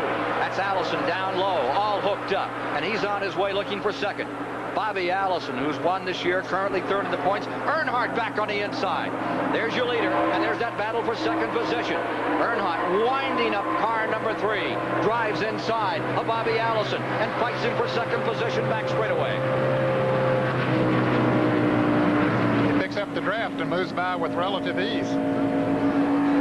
From Bodine's car, looking over this battle for second place. Allison on the high side. Earnhardt low. Give it back to Allison as they come to the stripe, and Bodine coming with him. Bodine going to third. Earnhardt dropping to fourth. Baker still fifth. And I think that's the reason with Bodine pulling up on the bumper of Bobby Allison, it was easy for Allison to pass Earnhardt on the outside. Riding with Jeff Bodine, hanging on to Bobby Allison into the back straightaway. They'll need to link up together, those 3 cars. Gant, while they were racing for the second position, has been able to throw away a little bit. Let's see if they can hook up together in the draft and run him down. About 25 car lengths, first to second. And exactly what Ned Jarrett said at the top of the program has been proven out as we move toward the halfway point of the event. Harry Gant's the man to beat. This car is really working nicely. Flag out for those lap cars. And And here's trouble in turn one. Blown engine. Right in front of Richard Petty as they go into the turn. Petty slowed down and got down Jody on the inside. Ridley loses an engine. That's the Raymond car. He pulls it down on the inside, does a good job of getting it out of the way of the traffic. He kept it in a straight line until he could get it slowed down and then pull it to the inside of the racetrack out of the groove. But the caution flag will come out nevertheless because he was up in the groove when the engine started to blow water and oil. Engines going off like penny firecrackers around here today. Yes, third caution in a row for that. Here comes Gann in the pits. And Jeff, looks like Earnhardt and Jeff Bodine following him down pit road, or at least Earnhardt is. Replay from Petty's car. Maybe we can see what happened here. They're going down the front straightaway, and you can see the engine just erupt, and you can see also that Richard Petty could not see. Let's go to Mike Joy.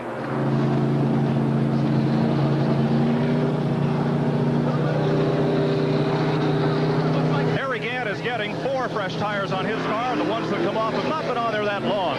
But anytime there's a caution flag, you want to take that opportunity and get fresh tires on the car. Travis Carter has a word with his driver, and the NASCAR official has a word with him. Here's Travis.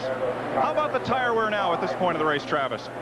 Well, everything's been good for us, Mike. We haven't had any problem. We've stayed with scuffed tires, and what we'll do is run them a few laps and change them and let them cool, and then we'll reuse those tires. And I think if we do that with the wear that the track's getting, I think everything's going to be all right. That seems to be the strategy all up and down pit road. Take those tires off, put them back on later in the race. Richard Petty coming in. Oil-streaked windshield, and you saw the reason why in that CBS onboard camera. Here's Chris. Okay, Richard Petty is in. There seems to be a rather calm pit stop. Petty's got that traditional rag in his hand, and they're spending more attention on the windshield than anything else. It seems to be very calm here. The yellow flag, they know that they don't have to hurry, and he's gone back into the action. And right up here is Bobby Allison just going out. Activity is on pit road. Chris Economaki moving down to the Bobby Allison pits. Chris, we've had, of the retirees so far, we're up to at 7 retirees. 6 had blown engines, Chris. Only 1 had gone out with a rear end problem. All the rest are blown engines today, and I wonder if there may be a story developing there. I'll tell you, when you see that smoke coming up, it's not the smoke you worry about, it's the shrapnel that comes from those cars that start bouncing parts down the track toward you from another angle. Certainly does. The oil and the water will come out under the rear wheels, and we saw Willie Ribbs spin earlier when and you can see his car, Jody Ridley, waving back and forth, but he was able to get it slowed down, keep it under control while the other cars go by on the outside. But yes, the oil, water, parts that comes from underneath the car, that's the reason we have a caution. 89, 90 laps complete. The next time by, here's Chris. Okay, I'm at Bobby Allison's pit. We're with the man who logs the laps. How many tires has Bobby used up so far today? We've used 16 now. And the 4 he started on makes 20, right? Right. Okay, there you go. There's going to be some tire bill in this pit. Down pit road to Mike Joy. Chris, every one of these tires tells a story. I'm in Harry Gant's pit. This was a right front tire for car number 33. It was devoted to right rear duty, and now it'll be set to go back on the right front. 1200 is the compound number NASCAR allows on the right side of the car. Left side tires must be hardness number 1199. Well, why they move this tire around and put it in different places? It's because of the circumference. Here written is 89¼ inches. That will match up with a tire that will go on the left rear of the car. Apparently they couldn't find one to match, so this tire, when it goes back on the car, will go on the right front of the automobile. It is a science. It's not just magic. And every team has what they call a tire specialist who spends the whole day doing nothing but measuring tires, matching them up in pairs, so they can go on the car and have the absolute best combination possible. Despite all the handling tricks, despite all the horsepower, these 4 little patches of rubber are all that keeps that car in contact with the racetrack and going fast. No question about that. That's a very good report, Mike Joy. All right, the field is still under caution. 90 laps have been complete. Here's Richard Petty's car number 43. Richard, that was almost too close for comfort down there in turn 1, wasn't it? Well, I got pretty close, but when I'm already behind, I'm a little more cautious right now.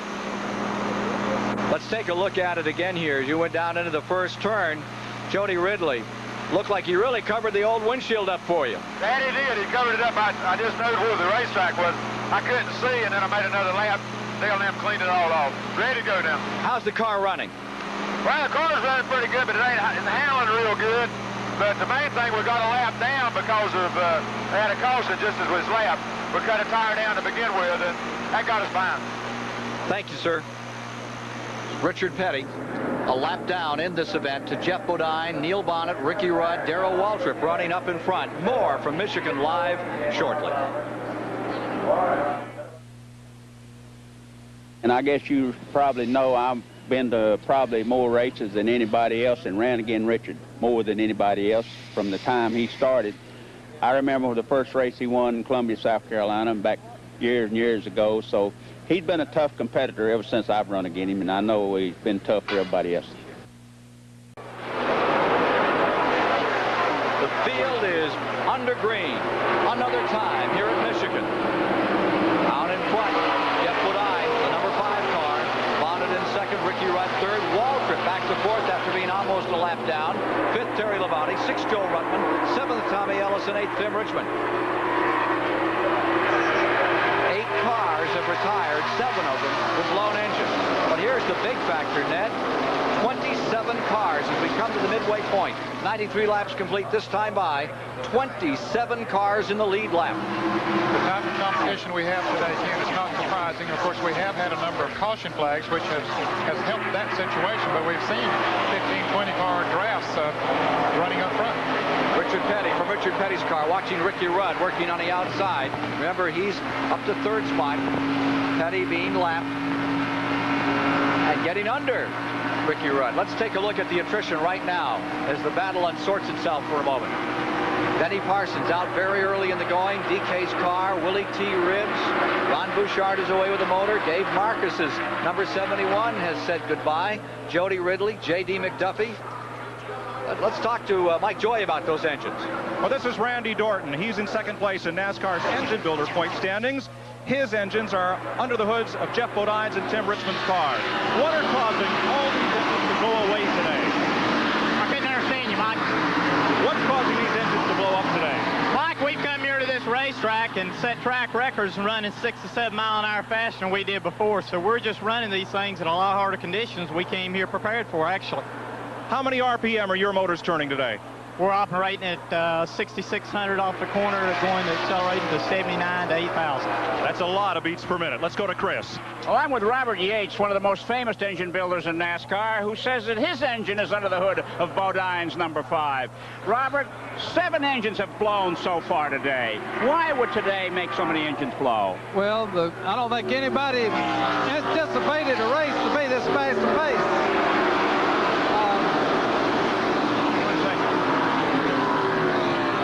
They're turning a lot higher RPM than ever expected. The track being so fast, and even with the gear selections that probably most of them have gone to, it's still cranking the engines really hard. How many more RPMs than usual? Well, normally we like to stay under in the 78 range, and they're above 8,000, and so that's going to, some of them will make it, but some of them won't. Okay, there you have it. They're turning these engines, winding them right out of the chassis, as they say in racing. Back to you, Ken.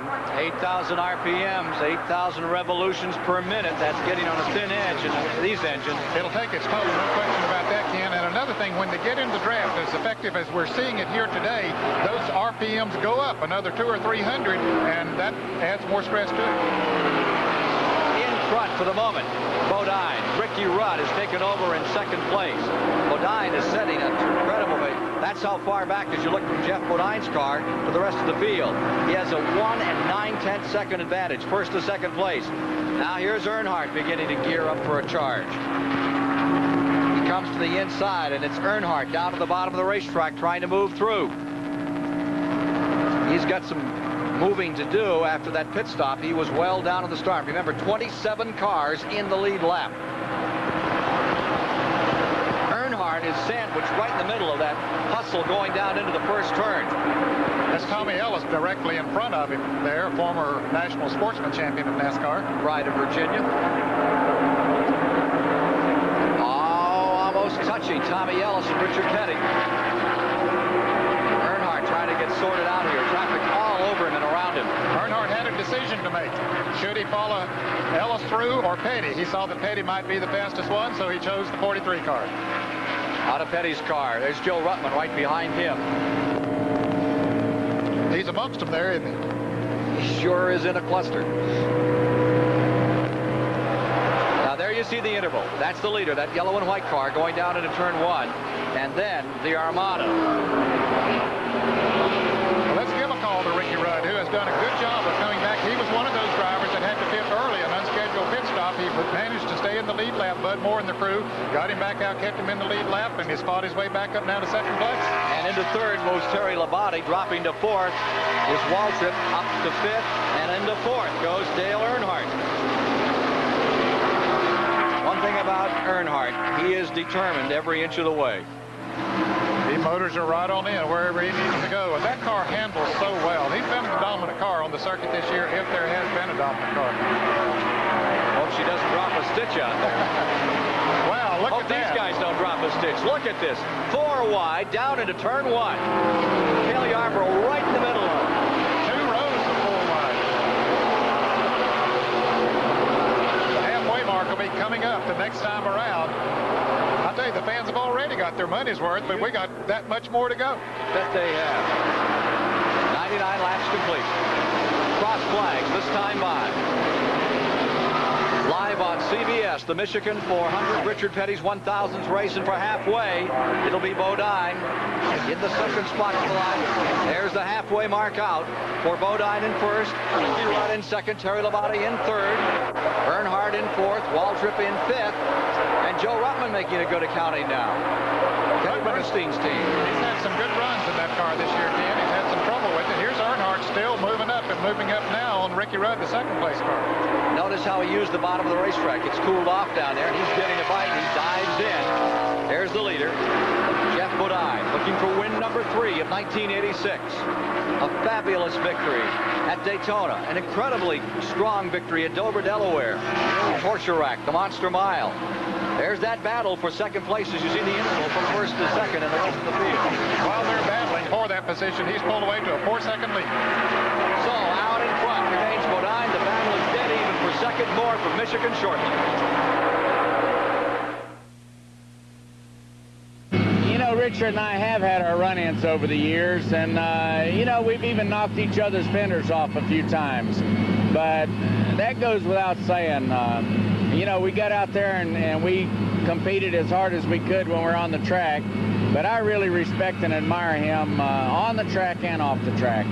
He's a true champion. He's a guy that has represented the sport of auto racing mighty well for as long as I can remember. 105 of 200 laps are complete in the Michigan 400. At the halfway point, we have had 5 caution periods. 8 drivers have retired from the race. Jeff Bodine is drawing a bead on victory here today, pulling away from the field with Dale Earnhardt in second. There's the Bodine car, number 5, that is commanding this race. And let's look inside the car to see the gauges working on that machine. Well, this is what he has to look at, Ken, as he glances down occasionally. Up in the right-hand corner, we saw the water temperature gauge, and then we see the fuel gauge, and of course the oil pressure. It's staying very, very steady. And let's take a look at the biggie there. Yeah, that's the RPMs, and you notice that it's sort of twisted around. He wants it to look straight up. The dial to be straight up when it's the way he wants it. The last thing you want to do is cock your head to see how that thing's reading. Exactly, because sometimes, as we've already pointed out, they're turning more RPMs than they want to at times, and he doesn't want to have to turn his head too far to see it.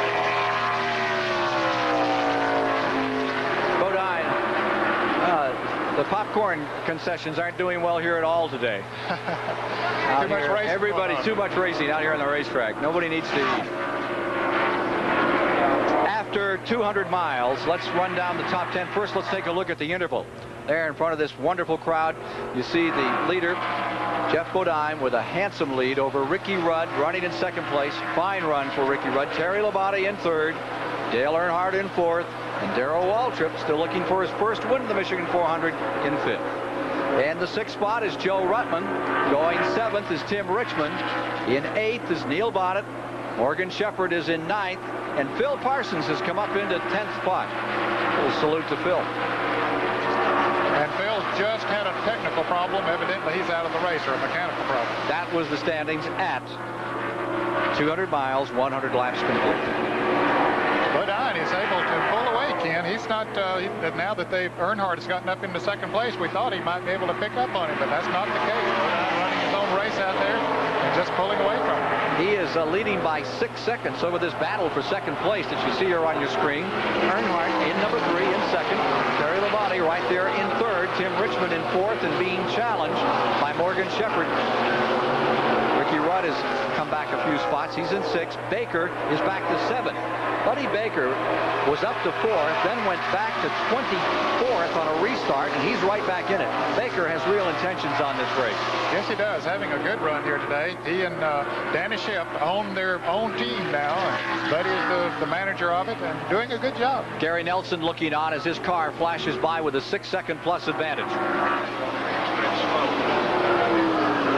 Kyle Petty coming down. Kyle Petty, winner at Richmond, Virginia earlier this year. His first Winston Cup checker. Having trouble here today, just past the midway point, and Kyle getting ready to bring it in. This is the Wood Brothers car that has had a number of victories here with David Pearson at the wheel in the past. Kyle, of course, the driver for the last couple of years. On pit road, car number 7. Special presentation to his dad down here today in the pre-race ceremonies. Had a flag that all the drivers had signed, gave to him, but it looks like Kyle's going to be out of it here today. In that feature that we saw about Richard Petty a few moments ago, it was Kyle Petty who helped lift his dad unconscious from that terrible crash at Charlotte. And Richard was back the next week. He, like all of them, any Sunday is a race day. Any possible way, they'll be there to compete. Let's go to Chris Economaki. I'm with Gary Nelson, Jeff Bodine's crew chief. Gary got a big lead, biggest of the race. You've used fewer tires than anyone else. Things must be really right for you today. Well, first of all, I'd like to wish my dad happy Father's Day out in California. But as far as the race goes, we're happy leading. There's still quite a ways to go. We're just over the halfway point. The problem we have is when we get in traffic, it's hard for Jeff to run as fast as he wants. When he can run by himself, he can use the whole track. He said he's the fastest car. What about the speed, Gary? Aren't you afraid he might be going too fast for the tires? Well, the tires are doing a good job. We're just really overstressing them. I'm surprised that they're holding up as well as they are, as hard as these guys are going into the turns. Okay, thanks very much, Gary Nelson. And now down pit road to Mike Joy. I'm with Bud Moore, the owner of Ricky Rudd's car. Good pit work got Ricky up to 2nd on the restart, but he's starting to slip back a bit. Do you not have the right setup on the car, Bud? No, we're just pacing ourselves right now. We just, you know, they've had a little tire problems to start with, so we're just sort of pacing ourselves right now to get down toward the end, then over to run. You've been looking at and measuring tires. What will you change on the next pit stop? What will you change on the next pit stop? Well, we didn't change anything on that pit stop. We just gassed and let him go, so that's why we got up there, and we're just pacing ourselves right now. So Rudd's tires have a few more laps on them with some of the cars that have gone by him and closer to the front. The lead is 6 seconds, by which car number 5 has the rest of the field in his clutches. Dale Earnhardt stays in 2nd spot. Terry Labonte maintaining 3rd. Richmond in 4th. And therein lies the battle. And it's a dandy. It's going on. Ken, Harry Gant is beginning to move back into that pack. He had made a pit stop, and he has been the only car that has shown the strength that Jeff Bodine is showing here right now. Up to 4th. Yes. Up to 4th. And there you see the green car, number 33. That's Gant tucked in behind Terry Labonte. Not for long. He wants to get untucked right about now. There's Morgan Shepherd right behind the maroon car. And I believe that 88, that's Buddy Baker. Buddy having a good, strong run here today. He is having a great run here today in car number 88. That big, gentle giant from Charlotte needs one. He's had a 3rd place this year. Other than that, it hasn't been a Baker day at all. Started all but 3 races here at Michigan. And one of those was that inaugural race, the 500-miler back in '69 that went on until dark and thereafter. But he did win here in '79 when he was driving for the Rainier team. Of course, Cale Yarborough drives for them now. Jeff Bodine continues to pull away. He's gotten almost to an 8-second lead. Now, Gary Nelson, his crew chief, told, here's Baker moving on the inside of Morgan Shepherd taking another position. Gary Nelson told Chris Economacker there a moment ago that he could run better by himself. I suspect that his car, the chassis on it, is a little bit loose, and when he gets in traffic, then that would give him a fit. But when he gets out by himself, as Gary Nelson said, he can use the whole racetrack, and he's able to pull away. Up in front of the Baker-Shepherd confrontation, there is number 33 going under number 3. Number 33 shooting down the inside and going in front of Dale Earnhardt is Harry Gant. So Gant takes over in second. The man with the big lead is Jeff Bodine. Well, let's see if he can pull away from that pack now and then cut down into that distance that Jeff Bodine has been able to pull off.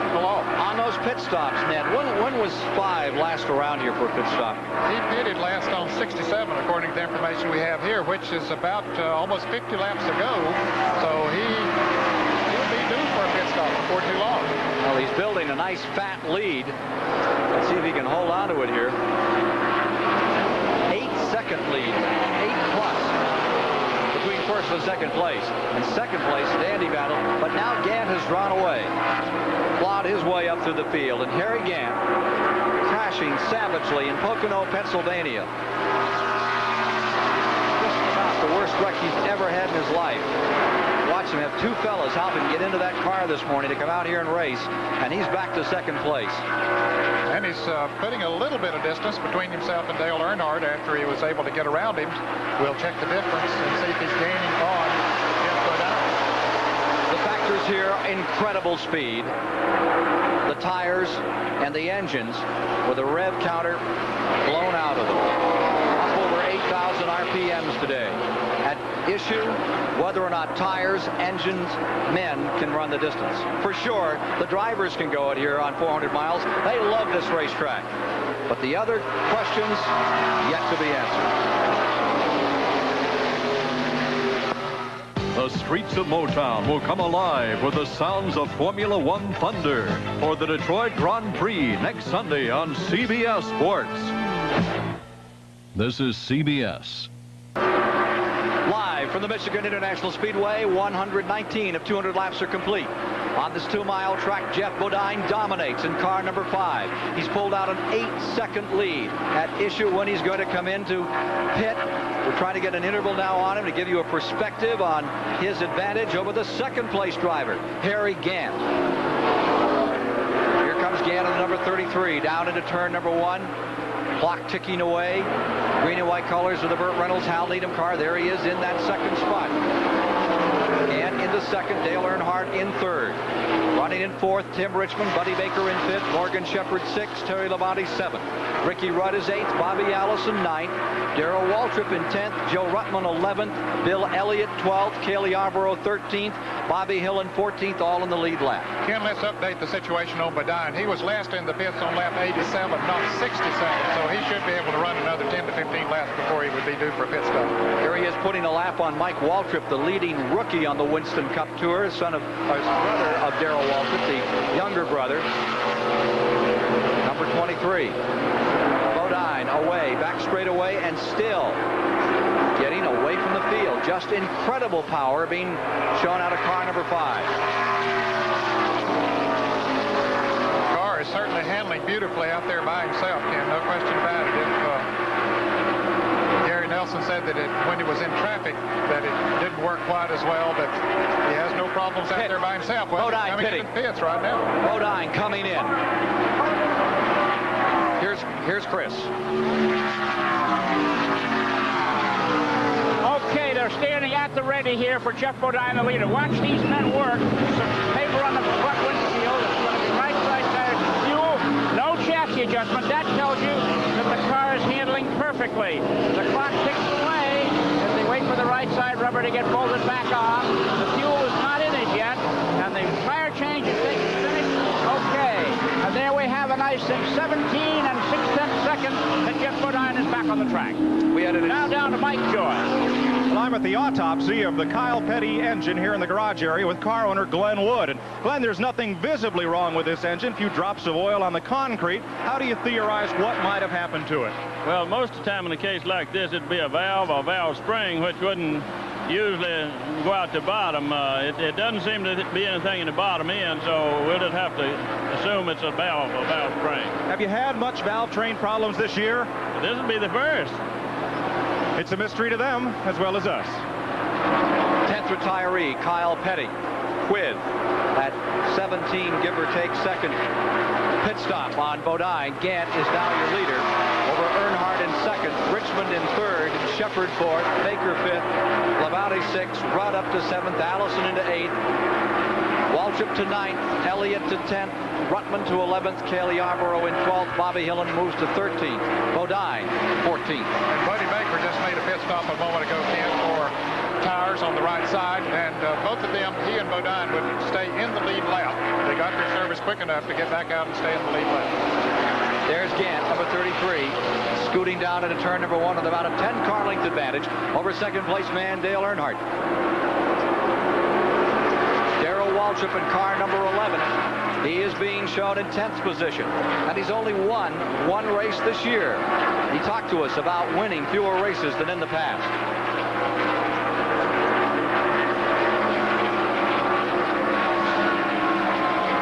We'll get to that in a bit.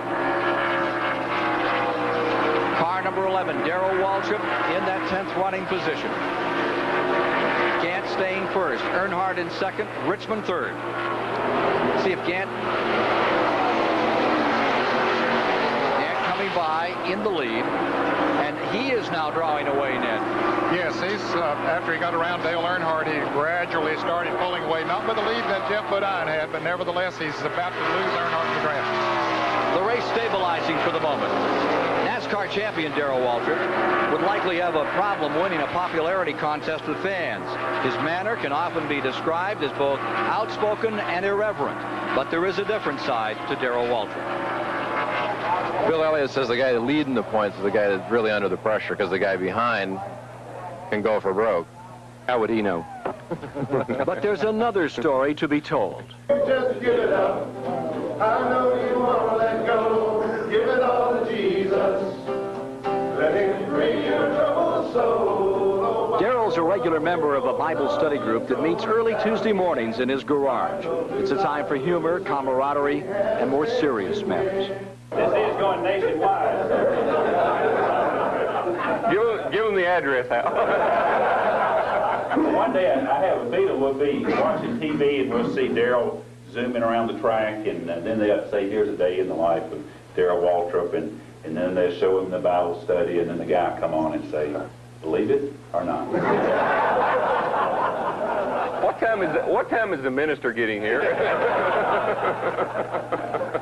Very, very seriously, I would like to take a look at a fellow named Paul, or Saul, as you may know him. Saul is his Hebrew name and Paul is Greek name. And let's take a look at it in Acts 8, where we were last week. They're Franklin, Tennessee businessmen sharing in a common religious experience with Darrell. Spiritually, he's helped us by his witness of the Lord. But as far as the celebrity aspect of it, that's totally out of the question. He's a friend and a brother in the Lord, and he has a need, and I hope we're meeting his need. This Tuesday morning thing is my Sunday morning at the church, and it's what I draw from the whole week. It's improved the quality of my life, and it's improved the way I act and handle myself at the racetrack, and in basically everything I do. That's Darrell Waltrip. It is Waltrip. Out of control. He slams the wall. Undercross and almost nails Yarborough. It was a pretty jarring experience, hitting the wall, and also it was a real awakening for me and my family and all of us that, you know, I could get hurt driving a race car. I never really thought much about that. I think that experience, I think that weekend, we rode back in the van and Stevie drove, and I didn't even remember coming home, and we talked a lot after that about our lives, and I think that was a turning point in our lives. Is Darrell different? He is. Gentler, more peaceful person, more satisfied, and easier to like himself, I think. The naysayers and the fault finders will say, well, Waltrip's found another gimmick. Well, I don't care. They're going to see that it's not just a fad or a phase, that it really is real. And if they don't see that, it's still not going to affect where he is and what kind of person he is or what he becomes.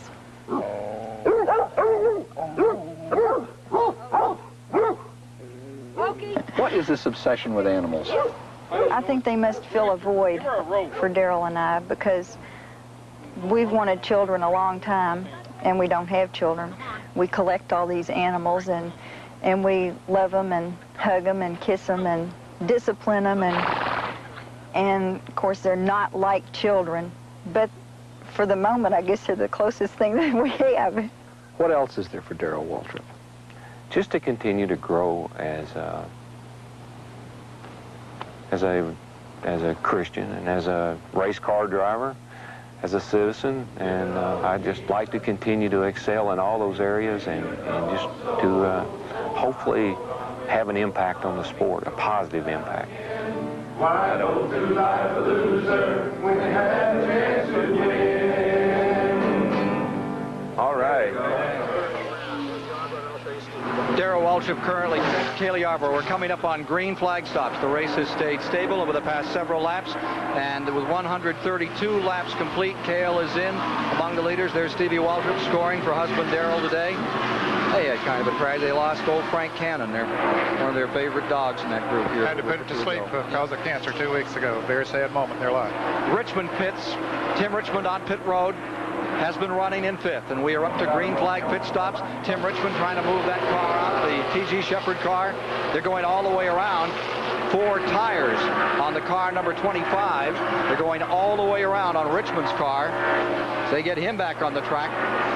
And the caution is coming out, and that's at a bad time for Tim Richmond. A hard one. 133 laps are complete, and the caution comes out. That's the 6th of the day, Ned. And the record for this race is 8, set back in 1969. Well, there's Yarborough, and that's still in there. Let's go to Mike Joy on that story.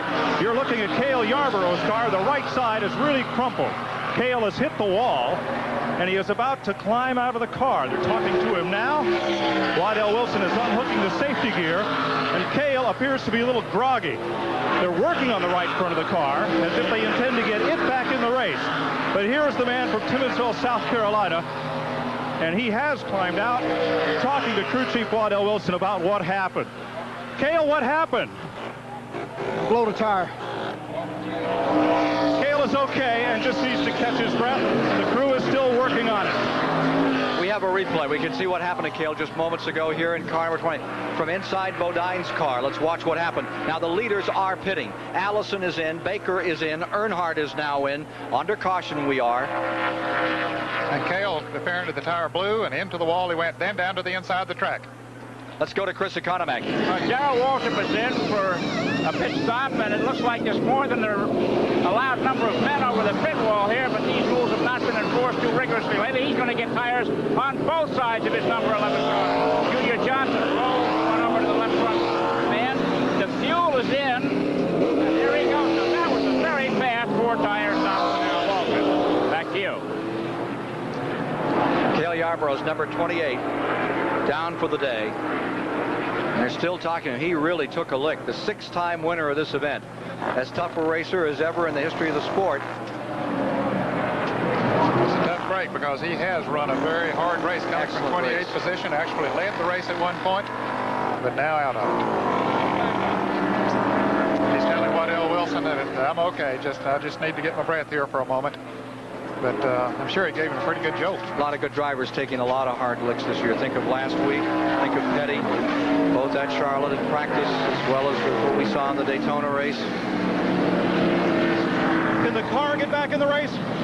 No, we're not going to put it back in. We're just trying to get it to where we can move it right now. And, you know, Cale's trying to get his breath because he took a hard lick down there, so I don't think he really would want to get back in it. And in none of these conditions, I don't want him in it. Boy, Cale, you guys were really running at the time that happened. It looks like you had a good shot for today. Well, yeah, the car got to pushing a little bit there right at the end, and I guess that's what blew the tire. It pushed and wore the tire out. But we needed a caution, and we caused it. With the new pavement, with the speed that everybody is running, are they trying to go too fast for conditions, or just are the cars just not set up properly to take advantage of this new surface? Well, the racetrack's in super shape. It's an ideal racetrack. You know, we just one of those things, really. Right. These tires have safety interliners, but apparently everything let go when you got up there? Everything blew, yeah. Right between turns 3 and 4, and it just turned to the right. Well, this is the toughest guy in stock car racing, but he's out right now. Let's go to Chris. Yes, Ken. Can you get a word with Waddell? He said under these conditions. Was he referring to the condition of the cars, or referring to something else about this race today? Waddell, you were saying under these conditions. Did you mean about the conditions to the car, or the conditions that we're racing under today and adapting to this new track? Oh, no, not that. What I meant is, you know, the car's in bad shape, and then Cale, you know, took a hard lick, so I don't think he was capable of getting back in the car, even if the car was capable of running, which it is not. We're just trying to get the car now till we get it off the pit road. Tough break for you guys today. Now, if they were running for the national championship, chances are this car would likely get back in the race. But the Rainier Lundy team runs a limited schedule. They're here to win. And if they can't go out and win, something like this happens, they really don't need to finish. Let's go to Chris. Okay, we're down here in Tim Richmond's pit. These are the rear tires that just came off of his car. That yellow flag was a very fortuitous one for Richmond, as you can see. Here's the front tires that came off. You can see the difference in the tire wear. So this yellow flag was a boon for Tim Richmond in car 25. Back to you. Remind you, the incident took place at the top of turn 4 that brought out this caution period when Cale Yarborough was eliminated from the Michigan 400. More in a moment. Richard Petty's always been a big rival of mine because he's been hard to beat, and you know, every time, as I say, every time we go to the race, Richard Petty is a man to beat in any given race, and we've been rivals, but we've also been friends throughout the years. Have you dreamed of Ford? When was the last time you had the kind of car to bring the road alive? Have you driven a Ford? Then you don't know what you're missing. Have you driven a Ford? Driven a Ford? Have you driven a Ford lately? 137 of 200 laps complete. Dale Earnhardt has the lead with Harry Gant now in second. Neil Bonnet in third. Bill Elliott in fourth, last year's winner. Bobby Allison remains in fifth position for the moment. Those are the top 5. There you see the number 28 car. Waddell Wilson, who was just adding to someone down there, said he had no idea that Cale had crashed that hard. He didn't communicate that. When the car came in, they thought it had slapped the wall, and then they realized that he was groggy, that he had taken a terrible lick. And we have another angle. I think we can get an idea about just what kind of a lick he took right now, Ned. Well, this will be at normal speed as he went into the turn, and you see him just go up. He clips the wall pretty good. And Ken, as he comes back down, it looks like that the inner liner is still up on that tire as he comes around, but with the banking not as high here as it is at Daytona and Talladega, it doesn't, when it goes down just a little bit, that outer liner going, and then it shot him into the wall. Just taken to the ambulance, Cale Yarborough. That'll be for a checkup. Of course, we have talked with him, and so Betty Jo and the girls are watching back in South Carolina. I don't think she was here this weekend. They know that he's, of course, he's walked into the ambulance.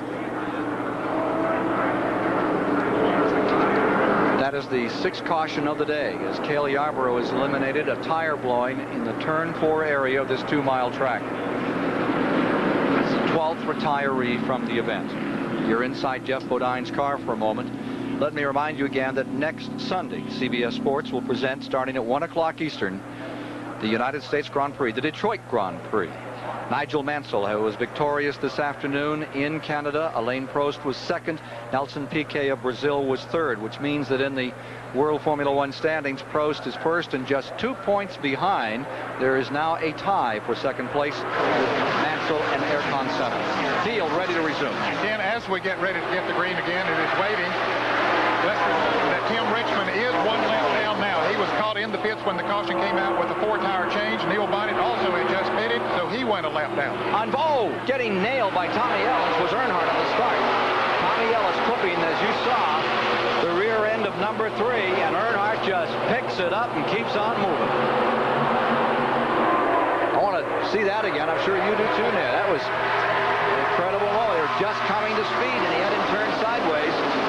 Earnhardt drove away from it and kept on coming. And 47, Morgan Shepherd's car appears to be slowing as he went into turn 3, as we see some jostling back in the pack. Now that car way up against the wall. The red, white, and blue car is Ellis. It looks like he's got a handling problem, and Ellis is now falling back. He was the one that touched a moment ago. Battle for the lead. Battle for the lead. Earnhardt and Gant going into the first turn. Harry Gant tucks it on the inside, and it's Harry Gant back in front. Dale Earnhardt is in second. Bobby Allison in third. Back straight away. Let's go to Mike Joy. Morgan Shepherd has just pulled the Race Hill Farm Buick to the garage area. Car owner Jack Beebe, what happened? Transmission let go in it. Well, you had a strong win at Atlanta, and it's been tough sledding ever since. Oh, we've been running right up there. We'll get him. Well, this man not only owns the car, he pays all the bills, he and his wife. The car has no sponsor, but they're looking. And the way Morgan runs, they'll find one. Into third, Bobby Allison. Bill Elliott is in fourth. Richmond a lap down. Unfortunate time when he pitted and then the caution came out that trapped him. But he wants to get up and get that lap back. He scoots onto the inside of Bill Elliott. The number 25 maroon car, bottom, the T.G. Shepherd car, trying to get back in this race. The owner of the Richmond car, which has had 2 seconds and a win in his last 3 outings, is standing by with Chris Economaki. I'm with T.G. Shepherd, who well known as a singer. He sang the national anthem to open the activities today. What's your role with car 25, T.G.? Well, I'm a spokesperson for the race team on behalf of Folgers Coffee. And we blend country music along with racing. As a singer, what's this noise doing to your ears? Well, it's pretty tough on the ears when you have to work each day like I do. I'm going from here to Los Angeles to do a TV show, and I hope they can hold out. Well, okay, T.G. Shepherd, a friendly figure along pit road this year in NASCAR Grand National Racing. Back to you, Ken. Chris, he was in Nashville last night, and he's in Los Angeles tonight. I think it's a late performance, around 10 or 10:30. Now, there's Richmond going underneath. Tonight? I'm flying out at 7:40 tonight to go out and do some TV out there. Yeah. Oh, he's on your horse. T.G. Shepherd again. There he is trying to get underneath Elliott. Of course, Rick Hendrick is the owner. Yes. And Richmond fighting hard to try to get up there and get his lap back. I think T.G. would like to be the owner.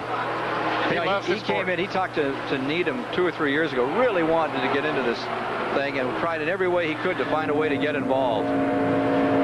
Good battle for second going on here. Bill Elliott now beginning to ramble a little bit up there in car number 9. He may have just been lying there waiting for this time in the race. Now, this time, we've come to 143 laps. Not too long ago, Jeff Bodine was the class of the field. He'd run away to almost a 9-second lead, but now he's buried back in the pack at about 4 seconds behind the leader. And his crew chief, Gary Nelson, said that he couldn't run that well in traffic, and boy, he is in it now.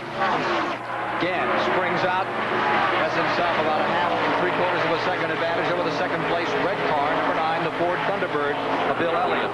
And then there's about a 5 or 6 car separation. Bobby Allison coming up next in third. There's number 9, Elliott, very much back in the game today, the winner of this event for the last 2 years, and Mike Joy is with Ernie Elliott. Here's oldest brother Ernie, the crew chief and engine builder on this car.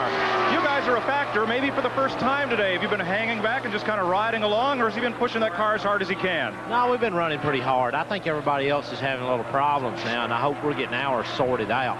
We've had some problems up until now with tire blistering and, you know, just the various little things. Couldn't get the chassis up to drive.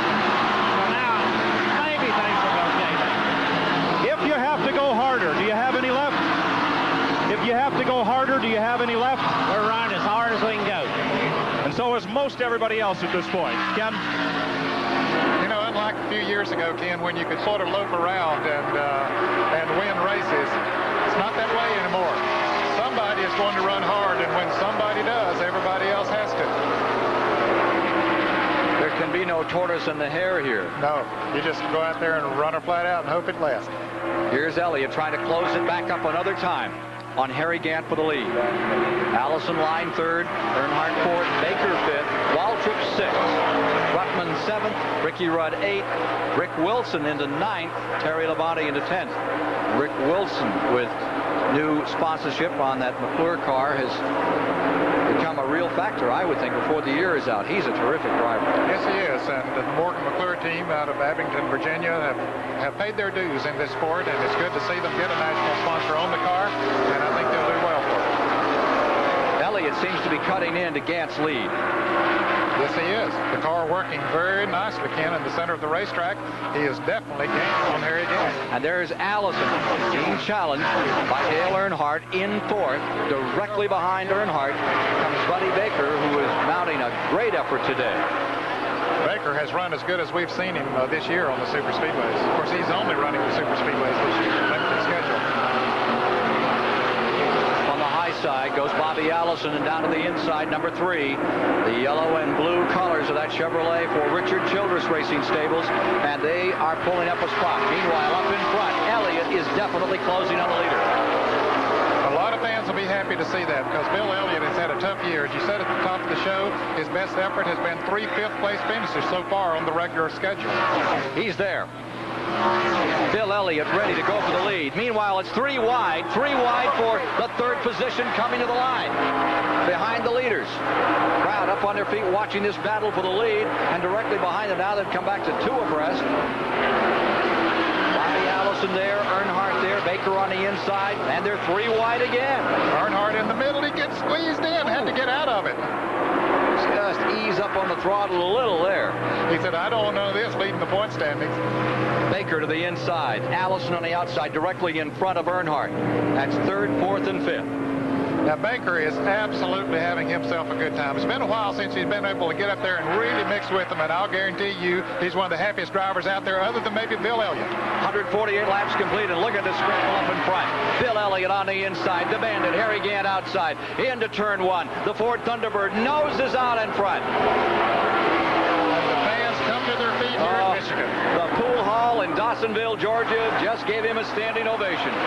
Down they go in the back straightaway. Car number 33, Gant, now chasing Elliott. And this is only the 6th race that Bill Elliott has led this year, and last year he came into this race and had won 6 races. Made it 7 with this event. For turn 4, Gant closes on the outside. Bill Elliott out in front. They've got the motors all the way over, redlining them all the time.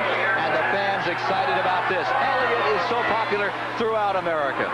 His car owner, Harry Melling, is from Jackson, Michigan, just down the road here from the Michigan International Speedway. They had a big outing for him on Friday night here. We were able to go by and visit with some of the folks there. Had hundreds of people out here in the country at one of the clubs here. Just a very nice affair. Bill Elliott is really kind of America's pride. Easygoing, soft-spoken, very determined, very deliberate driver. Lots of rumors about him for next year, and some of them now centering on Junior Johnson, of all people. Now, boy, wouldn't that be interesting? I wonder if there's a Ford in his future. Here he is out in front and trying to draw away from Harry Gant. The last time we visited the Elliott clan in the mountains around Dawsonville, Georgia, we found that the mountain folks protect their secrets well. Secrets that won the Elliots over $2 million last year. We were there again recently to find out how all that money might have changed things with the Elliots of Dawsonville, Georgia. The $2 million hasn't changed much in Dawsonville. The barber shop still closed on Wednesday. Pool hall still notes Bill's accomplishment on the window. And Betty's Country Store is having a giant winter sale. However, there's some excitement at Rooster's Place. Things are busier these days thanks to number 9 memorabilia. We had a bunch of tourists come through. That helped business good, because more Bill wins, more tourists we get. We're hoping this year he'll win the point standing and win the $1 million again. Ernie Elliott was unavailable, working as usual behind closed doors. But Brother Bill was willing to show off his latest pastime. For recreation, Bill likes aerobatics, like racing. It's not for the weak of stomach. He convinced me to go for a spin. Every minute of flying you do is just like driving a race car. That's experience. That's something that might get you through one situation that lack of experience wouldn't have got you through. I really don't know what the limit is. I haven't found it yet, but I'm working on it. Boy, it sure is pretty up there. 1, 2, 3. Said like Kentucky. Oh, that was wonderful. I become a part of the plane. I guess that's what I like about it. Same way with a race car. You become a part of the race car and feel everything that it does. If I couldn't race, I guess that's what I'd do, would be fly. What did the $1 million change? Has it changed anything? I don't think so.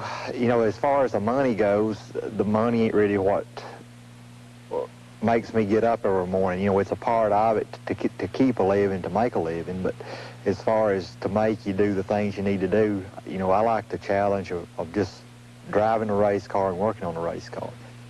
Are the brothers as solid as they were a year ago? I think so. I feel like 85 wore on us quite a bit as far as everything we went through, as far as the whole team's concerned. And I don't know how many more years you'd be able to stand a year like 85. You know, all the attention, all the focus, you know, all the pressures involved, because, you know, you can only take so much.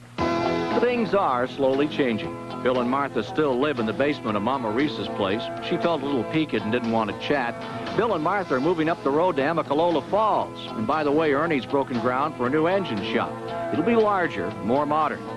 But one thing will never change. These mountain folks, friendly, but secretive.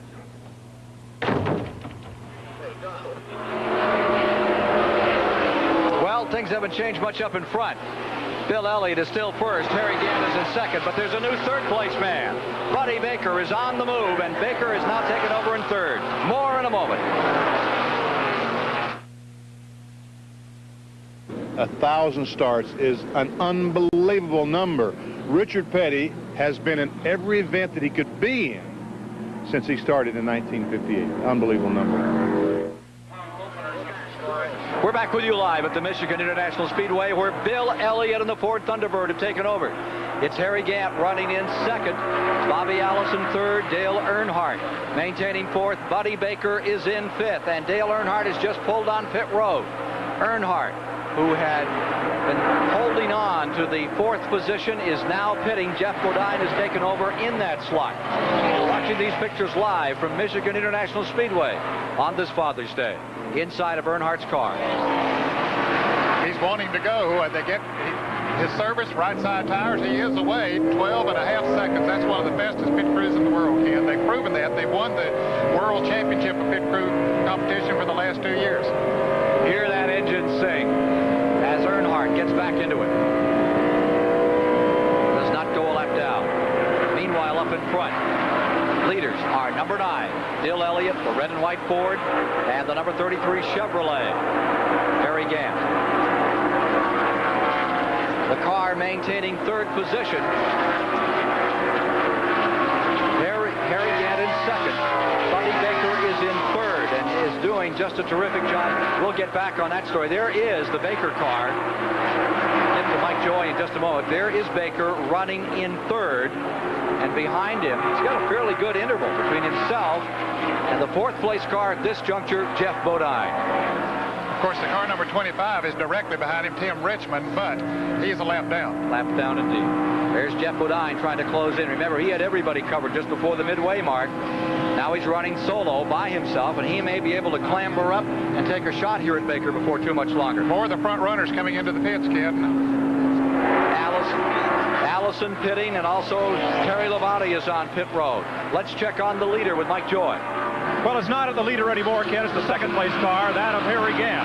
Crew Chief Travis Carter watching Gant coming off that fourth corner. He told us earlier they were going to ride a while. A few minutes ago, Ernie Elliott said Bill was pushing as hard as he can, and Elliott's taking the lead. Travis, are you riding along right now like you said you would for a while? Well, I think Bill's just a little quicker right now, and we're running about the same pace we've run throughout the day.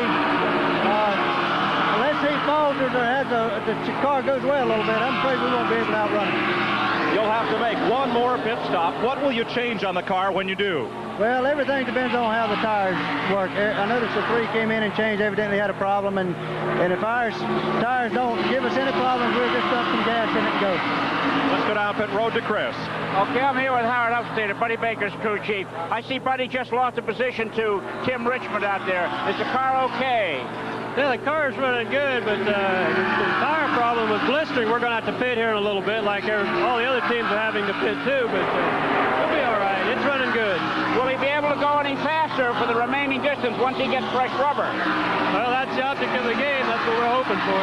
Okay, there you have it from Buddy Baker's crew chief. Just fell from 3rd to 4th. Back to you, Ken. Thank you, Chris. 164 laps complete. Now remember that the 25 car is a lap down.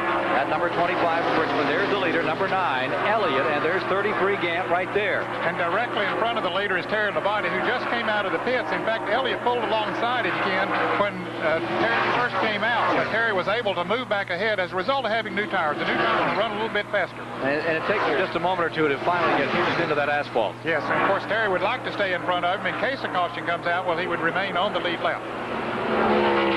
Elliott trying to make it 3 in a row in the Michigan 400. He won his first Super Speedway race here in 1984 at this track after having been victorious at Riverside, California. Can he do it again?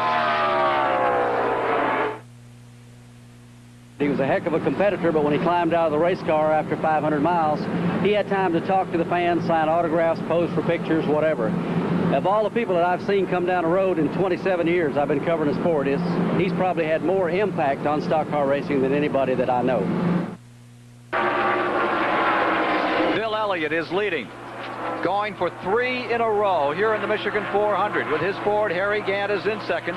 Buddy Baker is maintaining 3rd. Bodine in 4th. And Joe Ruttman is in 5th position, having a great run in the Kenny Bernstein car today. Let's take a look at attrition for a moment. Engines seem to be the major part of the story here today as we look down through those who are no longer in competition, starting with Benny Parsons early on. And there's a few names to add to that list. Morgan Shepherd is out. Kaylee Yarborough is out. Mike Laws has gone out of competition as well. There you see the remainder of the cars that are out of the race. 41 started, 28 remain on the track, hammering it out for $476,000 today. Now here's an interesting guy, Chet Phillip, IndyCar driver. He's been here on 4 previous occasions with the open cockpit cars, is up to 10th position, and he's a rookie out of Ozona, Texas, and making an excellent run here. His brother is his crew chief. They've now settled in to North Carolina, and his wife very much, Julie, a part of that racing team, and they hope to make a home in Winston Cup competition. They've found what they want to zero in on, Ken, and I'll tell you, I'm impressed with the young man. Running in 10th place right now ahead of Dale Earnhardt and Darrell Waltrip, just having a beautiful run. And it's only his 7th start in stock car racing. The leader, and there you see Terry Labonte, as he was before, directly in front of leader Bill Elliott, number 9. 170 laps complete, Ned. And Harry Gant keeping the pressure on Bill Elliott. He hasn't made any attempt to pass him since Elliott went by, but Gant has stayed right with him now. Maybe he is going to try to pass him. On the occasion of Richard Petty's 1,000th start, back in the field, the Petty story up in front. It's Elliott versus Gant. Look at that traffic directly in front of Elliott. Sorts himself out. Plenty wide here. Pass Terry Labonte now. He stayed behind him long enough. Making 3 wide as he passes Mike Waltrip. And here comes Gant on the outside. Gant making a move on the high side. Goes back in first place. Well, what a move. He took advantage of the situation there. He was wide awake. Harry Gant, number 33, out in front. The laps begin to trickle away now. 28 cars still in competition out here. Most cars out of one of these events was 22 back in 1969 when 38 started. Today we have 41 on the starting grid, led by Tim Richmond. 38 of the starters had broken the record of Elliott a year ago. This new paving here on this track making a dramatic 6.5-mile-an-hour difference. Here's Mike Joy.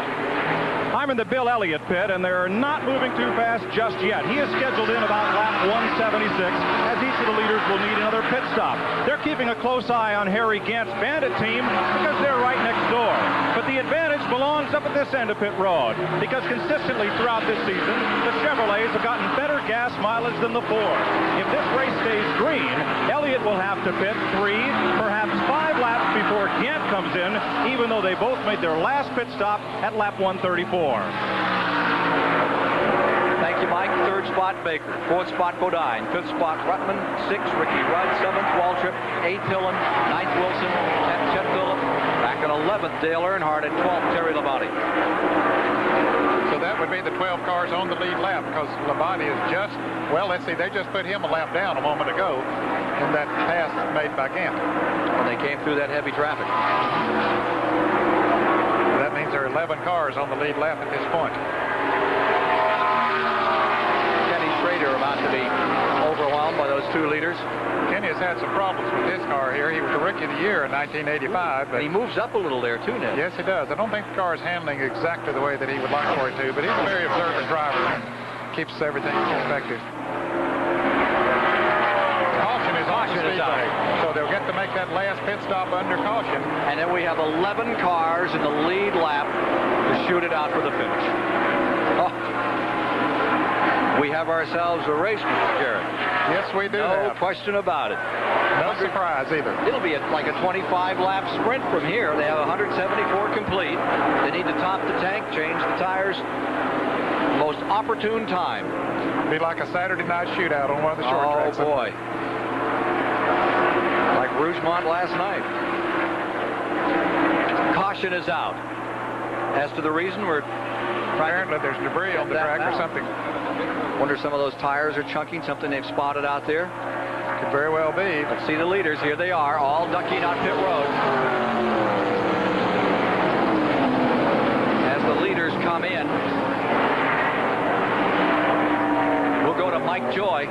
Here is Harry Gant, and Bill Elliott pitted just 1 pit in front of him. Gant will take on right side tires. Meanwhile, Ernie Elliott having a look over at the Gant stop as they complete their work. Elliott is also getting right side tires with a caution out for debris, metal debris on the track. Elliott will go for 4, so will Harry Gant. Fresh rubber all the way around. Here's Chris. Well, Buddy Baker is getting a second tank full of gas, which is rather surprising. There's only 50 miles of racing left, and the cars are supposed to be able to go 100 miles on a tank full, but they've gassed all the way up. They're having trouble getting the rear wheel off. The fueling is all done. Now, this is a long stop. This is going to be costly for Buddy Baker. One of the lug nuts was off. That was a costly one. We'll see where he is in the standings when he gets back on the track. It's a break for Buddy. We're going to Earnhardt. See Buddy Baker's son Brian there for a moment. Now here we're in Earnhardt's car. Earnhardt had made a pit stop under the green earlier, Ken, but he remained in the lead lap. So this gave him the opportunity to catch up to the field and come in, of course, and get service like everyone else. But he would be coming into the pits a little bit late, so that would mean he'll be back in the back. I wonder if Baker wanted an additional weight. Took on that additional fuel. Well, I don't know. They set the cars up to operate their best when the fuel is about the halfway point, when it's about half empty. So that's the position he'll be in at the end of the race, so maybe it would work best for him. Mike Waltrip in, leading rookie. Here's Mike Joy. I'm with Richard Childress, car owner for Dale Earnhardt. We talked earlier about the advantages to the head end of pit road. Bill Elliott completed his service and took off. And here's Dale Earnhardt coming down to get into the pit lane, and they banged together pretty good. Yeah, everything was okay right now. They just touched a little. But it did slow down your getting in and out of the pits. Yeah, we had to pit earlier on the tire problem, so that put us a little further behind. That's the reason we had to make an extra lap. But I say the collision on pit road slowed down your getting in and out of the pits. Yeah, that's right. It did. So that will be costly, not so much under the caution flag as it would have been under green. But these days, these teams make their yellow flag pit stops just as fast as the green ones, because getting up toward the front of that line for the restart is a lot easier coming off pit road than it is trying to pass some of these cars on the racetrack under green. Less than 25 laps to go on our live flag-to-flag coverage of the Michigan 400, and we'll return with more live action from the Michigan 400 after this word from your local station. 177 of 200 laps have been completed. 178 when they come by this time. They're in 3, and they'll be back under green. 22 laps remaining to decide the $476,000 pot of gold this afternoon. The pace car is in. 11 cars are in the lead lap. Ladies and gentlemen, you're in for a showdown here today on CBS. Green flag is out from Harold Kinder. The field braking with Gant first, Elliott second. Down they come. Bobby Hillen in third, Bodine fourth, Ricky Rudd fifth, Baker sixth. And here's Tim Richmond and Terry Labonte trying to get their lap back. They're both a lap down, and they pull ahead again going into turn one. Richmond getting his lap back. Terry Labonte, number 44, gets his lap back. Gant trying to take it away on the outside. Back straight away. Could be an incredible finish. Remember, 25 and 44 are one lap down to the leaders. Gant at 33 first. And now it's go for it time. Whatever they've been holding, they've got to lay their cards on the table. Here comes Elliott in number 9 on the outside, pulling up. Of course, for them to get their lap back, for it to be significant, there'd have to be a caution, Ken, for them to go all the way around and catch back into the back, because I think in the short period of time we have left, they can't run fast enough to catch up to the leaders. Certainly changing how they're running the race, though. They haven't got the groove they want. The groove they want is what Richmond is taking, and Labonte from Bodine's car. He closes up on Bobby Hillen. Now Hillen is having the best day. The Stavola number 8, the second car. Allison one part of the team. There goes Bobby Hillen, youngster out of Midland, Texas. And along comes Bodine with him. Remember that number 8 is third, Bodine in fourth. Sorting themselves out around lap traffic. Down they come out of turn number 4, in front of the crowd. Cars jiggling here just a little, settling down as they come into turn number 1. Tim Richmond, a lap down, leads the field. Gant is first place in the race. Elliott in second for red number 9. And then the youngster, Bobby Hillen, out of Midland, Texas, is in third. Gant now closes back in on Tim Richmond. He wants to put him a lap down. He's using his draft right now. If Richmond is a little bit faster than he, that works to Gant's advantage because he can run in his draft, but he says he's not fast enough. I got to go because Bill Elliott's coming. 19 laps to go this time by. One of Petty's crewmen. Looks like he's wrenched his right leg. Let's go to Chris. What's that? Okay, that's Johnny Clown, one of Richard Petty's crew members, whose right knee came out of joint. And his fellow crew members are taking him to the infirmary for treatment. Tough break for one of Richard Petty's men. Back straightaway out of 2. Gant in first. Elliott right there, trying to turn it around. Capacity House, biggest crowd in history here at Michigan. Loving every minute of it. Bodine sorts himself out, and he comes on. Gant first. Elliott second. Crash in turn number 4. 2 cars spinning, sliding down to the inside. Rusty Wallace, car number 27, is one of them. And now there are more. Chet Phillip was one of the cars. Neil Bonnet was one of the cars. Here's Chet Phillip as he comes down pit road with the front end bashed on his car. Was in it. Here's Rusty Wallace now pulling back out. Neil Bonnet went down pit road. He didn't stop at his pits. He went straight on through. Ricky Rudd's 15, Neil Bonnet's number 12, Chet Phillips 81, and the Rusty Wallace car involved in this incident at turn 4. Chet Phillip, who was having the best run of his life here today, had moved up in the top 10 at one point, but now sitting on pit road with a lot of sheet metal damage. 182 complete. Here's Chris. Okay, well, they're doing furious work on the front of this number 81 car driven by Chet Phillip. As you can see, it used to be sheet metal, but now it's more like fiberglass being wrenched off. The left front tire is flat. There's a lot of emergency repairs going to take place here. Just a week ago, a car in a different race, and they've just decided to give up. Showing the frustration, Phillip will be getting out of the car. We'll be getting a word with him as he comes to us. Let's go down to Mike Joy now. Ricky Rudd was one of the first cars involved in the incident, but he's managed to limp around to pit road. And you see he's made heavy contact along the left side. Bud Moore is literally pulling out that steel fender with his hands. The front face of the car is fiberglass. Don't worry about that. They'll tape it. What's critical here is, did Ricky bend up the front suspension, or did he knock the rear end out of line? He is okay. Let's go to Chris. All right, here's Chet Phillip is getting out of the car. We're going to try and get a word with him here as he slides out of this damaged machine. There's a big, lanky Texan from Ozona. Hey, Chet, he's soaking wet with perspiration. He's having a hard time getting out, and he really looks really worn out from this episode that he's undergone here. There come the goggles off, and the men are still furious around. Chet, you all right? Yeah. What triggered all that? A couple guys spun, and Bonnet slowed down in front of me, and I couldn't slow down enough to keep from hitting him in the rear. How hard was the hit? I hit him pretty hard. Yeah, okay, Chet Phillips, a disappointed boy from Texas, getting out of the car, and he looks like his left foot might be bothering him just a little bit. They got the engine fired up, and they're working on the front end, but it's doubtful that he'll get back in the short time remaining. Down pit road to Mike Joy. Bud Moore is talking with Harold Stott, one of his crewmen. They're going to bring Ricky back in. One of the crewmen has a long piece of string here. No, that's not to tie the car back together, but they'll use it to realign the front end. Ricky did bend the front suspension, probably the tie rod, and it kept the front wheels from both pointing exactly straight ahead. We'll talk to them after they get their service completed. Here is Ricky coming back down pit road. There's Neil Bonnet with a tire rubbing. 184 laps are complete. Let's take a look at a replay of this incident in turn 4.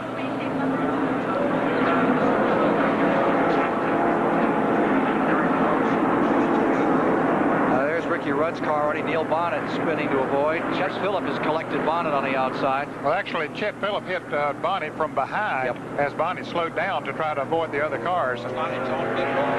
Let's take a look from inside Richard Petty's car, back in 15th, 18th position. Well, you can see the smoke begin to boil in front of him, and again today, Richard Petty didn't have any vision in front of him, as the smoke just he just kept it straight, and the smoke boiled, and he drove right on through it.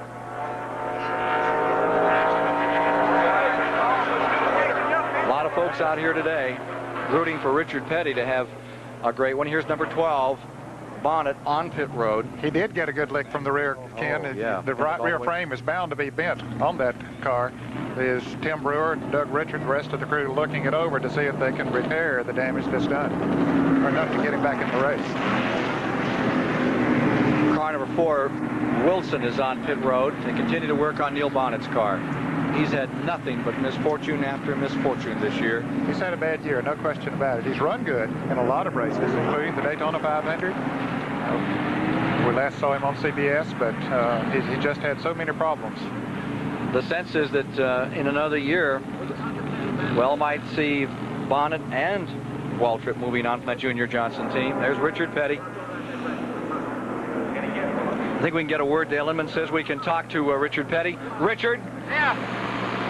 Another close call today. Yeah, I tell you, it's been my day because I ain't got in trouble, but it's not been my day because I've been too close to it all. Well, we're looking at it again right now. What did you see as you came up on it? A lot of blue smoke.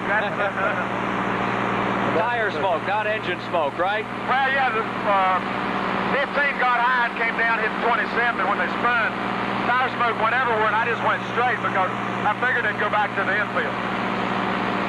Thank you very much. Okay. Experience tells you to do those things, Ken.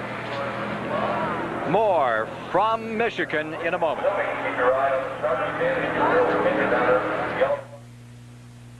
I would say that Richard Petty's 1,000 start ranks right up there with Pete Rose breaking Ty Cobb's hit record, Hank Aaron beating Babe Ruth's home run record, Fran Tarkenton setting all of those records for passing in football. It's on a level with all of these accomplishments, and I think it should be recognized that way. Harry Gant is being challenged by Bill Elliott for the lead. Bodine, Hill, and Baker making up the top 5. And up front, we have a battle that's wheel to wheel for the lead. Elliott is on the inside. Harry Gant on the outside, Bodine right there. Those 3. 12 laps to go now. Here comes it. The time has come. Whatever you have, if you had anything left, you got to show it now. Harry Gant going back to first. Elliott in second. Bobbing down to the inside comes Bodine. Karen Aaron car camera. He's going up to second. Will Bodine take us into victory lane for the second time this year? Did it at Daytona. Buddy Baker is in 4th. Bobby Hill in 5th. Waltrip 6th. Earnhardt 7th. Ruttman 8th. Wilson 9th. Ricky Rudd 10th. Labonte 11th. Labonte a lap down. Richard Petty is being shown in 12th. He has just gone around Terry Labonte, so that would move him up another notch. Petty has run good today, but he lost that lap early, and he's never been able to get it back. Get down the lap on this track. Some tracks get a little help. Just because of the size of them. And here with the cautions, we've had 8 cautions, which equals the record for cautions set in 1969. And 44 laps under caution is the new record, the old record 43 in that year of 69. Well, there you see them. Harry Gant at number 33 and number 9, Bill Elliott. But the spoiler, maybe right there, number 5, Bodine. And how about Baker today? That's right. He's going to be to contend with. He's hungry, Ken. He's as hungry as anybody out there for a win. Gant and Elliott trying to get away from the rest of the field. In pursuit. Number 5 definitely moving up. Jeff Bodine. Then it's about 15, 20 car lengths back to Buddy Baker. Well, now, Gant and Elliott have been able to pull away a little bit from Bodine when he was up there battling with them for the position a moment ago. And remember that when Bodine was running free and easy by himself and leaving everybody? But he couldn't run that well in traffic, and now he's in traffic. There's Gary Nelson, his crew chief. Bodine's crew chief. Staying fourth, Baker. We watch the windshield of Jeff Bodine's cars. He sees the 2 front cars getting away from him. Mike Waltrip, real slow, bottom of the racetrack, you saw him there. Travis Carter looking on, his car in front. They desperately need a win. After that terrible wreck a week ago, incredible just to see Harry Gant walk out and get in the car. But now he feels like he's in a rocking chair. He's where he loves to be. Elliott moves in again. Great General Motors Ford battle. Tremendous crowd here. The Elliott pits. Dan Elliott there. All they can do is sit there and watch and hope and pray. They've done all they can do. The Bodine pits, anxiously looking on. Laps running down. Big wide corner. Gant almost turned it sideways. He had so much power on that time. He wants this one. Hal Needham flew in from California to see him make this run today. So disappointed after coming so close last week and then that terrible wreck. Ken, I believe that Bill Elliott will sit there until maybe the last lap and try to pull it off. Gant's car got a little loose again as he came off of that turn. We've seen it be frisky in that same spot before. There's a little bit of a rough spot down on the inside of that 4th turn. It's the only flaw in the pavement here at Michigan. I thought he was above the rough spot. Well, I don't know. His left wheels could have been in. Yep. And the rough spot was only about 8 or 9 feet out. Let's watch him this time through it. But that's exactly where he had trouble before, about 80, 90 miles ago. Average speed's 137.2. No records to be set here today with 8 caution periods. Now, the interesting situation is, as these two continue their race, they are drawing away by almost 3/4 of a second from 3rd spot, Jeff Bodine, and closing on Bodine is the Baker car. Buddy Baker having an awfully good run here today. Last lap strategy. Mike Joy. Travis, he's talking to Harry Gant right now on the radio as Gant comes down into turn number 1, and they give him the lap times. The NASCAR official indicates 5 laps to go. See if we can catch a quick word. Last lap strategy. Can there be any when you're out in front? You saw the look and the laugh. All you can do is run as hard as you can. Chris? Okay, here's Gary Nelson. Gary, with Buddy Baker hooking up with Jeff, will that improve Jeff's performance when he's close to Baker like that? Yeah, well, I don't think there's enough time, and I don't think Baker's going to hook up. I think they're going to do some side-by-side racing, and that'll hurt us. It would be nice if Baker would help push us up to the front. Okay, thank you very much, Gary Nelson. Jeff Bodine, crew chief. Bill Elliott observing every move by Gant here. I think Ned hit it right on the nose. He looks inside, he looks outside, and he waits. Laps running down. Let's check on what the Elliott pits are thinking these moments. Here's Ernie Elliott. It seems every time we come down here, they're talking to their driver on the radio. Getting a look as Bill comes past, feeding the lap times, Ernie and brother Dan. Ernie's deep in conversation. We'll get a quick word with Dan. Is he going to wait till the last lap? Do you know? Do you think he knows right now? He's not waiting. He's going. He's gone. He's to the inside. Elliott's making his move. He's not waiting for those last moments. A little surprising him that he would make the move that early, but maybe he figures he's got enough left. He looked up in his rearview mirror while he was running behind Gant. They were able to pull away from the 3rd place car. He says, says we're far enough away now, so let me go ahead and see if I can make the move and stay out there. And that's the conversation you saw Ernie Elliott having. They decided it was the time. 197 this time by Gant's crew. Anxious, concerned, a little despondent, perhaps. Here's Gant getting ready to remount a charge, coming on the counterattack. Harry Gant, time running out in our live coverage of the Michigan 400.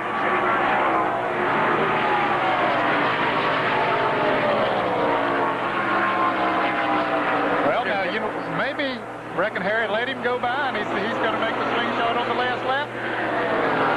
A lot going on here now. Takes that wide sweep, going around Rusty Wallace in that instant a few moments ago. Back straightaway. Where would you like to be right now, Mr. Jarrett? Well, I think if he has it to do it with, he'll have to start making his move as he comes off of turn 2 and pass him going into turn 3. If he can do it. Elliott in front. I don't think he can do it. We'll see. Gant pulls in. Gant pulls into the inside for a moment. 2 to go. Last 2 laps to go, and Baker closes up on Bodine if we look a little further back. Leaders. Elliott draws away a bit here. Back straightaway. Coming up for the white flag. Lap remaining. They come by this time. Gant's there. He's using the draft to good advantage, moving in. Elliott just seems to pull away when he gets about halfway down the straightaway. What will this be? 11th different winner between either of these two? Neither of these drivers have won so far this year. Elliott won the special race for the winners from last year. $200,000 that he collected in Atlanta. Here's the white flag, 1 to go. Take your choice. Would you like to be first or like to be second? Bill Elliott is there on the point. Harry Gant, number 33, riding second. Last lap of the Michigan 400 here on CBS. Into the back straightaway. And he'll never be able to do it, I don't think. He needed to do it a little bit earlier to try to make that move. He needs to be up the side of him right now, or inching up the side of him, and he hasn't caught him yet. Pulls up. 15 car lengths right there. He moves in closer as he goes into the turn. He's really going to have to get some acceleration off of this turn if he's going to do it. Coming down for the finish. Out of the 4th turn. Last time. Gant goes all the way to the wall. Tries to find anything with which to pull a slingshot. It's not to be had. And car number 9. Bill Elliott wins his first race of 1986. He's 3rd in a row in the Michigan 400. Harry Gant with an amazing comeback from disaster a week ago places 2nd. And steaming across the finish line in 3rd. Jeff Bodine with Buddy Baker driving a beautiful 4th. Ernie Elliott walking out along with the crew, scoring their first win. Elliott's 15th Super Speedway victory on oval tracks of 1 mile or more in length. Bill Elliott has finally taken the monkey off his back and won a race this year. Well, this will be a big boost for that team, Ken. They needed it. There's Jeff Bodine. Finished 3rd. You're inside of his car on the cool-down lap now. Richard Petty's automobile coming in. Petty closes out today, finishing 13th. That's unofficial at the moment.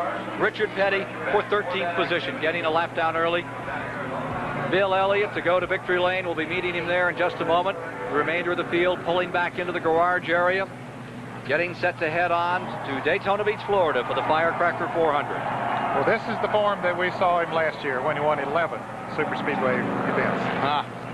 Well, the press was right. They took Elliott. Sure did. They took Earnhardt 2nd in their selection. The drivers thought that Harry Gant was going to be the man today. They were not all that wrong, though, were they? It was a great race. Just a wonderful race. And a smile, a look of success on Bill Elliott after waiting, calculating, and driving as good a race as Dale Earnhardt won in winning the 600 at Charlotte this year. That was a superlative effort by Earnhardt, and here's a great performance this afternoon by Bill Elliott. Oh, they're happy. Finally back in the saddle again, he says. Yes, I am. Okay, let's go to Chris.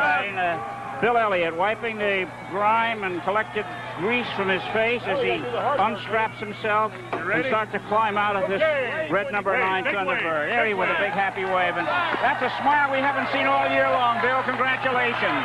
Well, I felt like I was never going to get here, but, you know, it seemed like the first part of the race that, you know, it wasn't meant for me to be here today, but we kept on working with the car.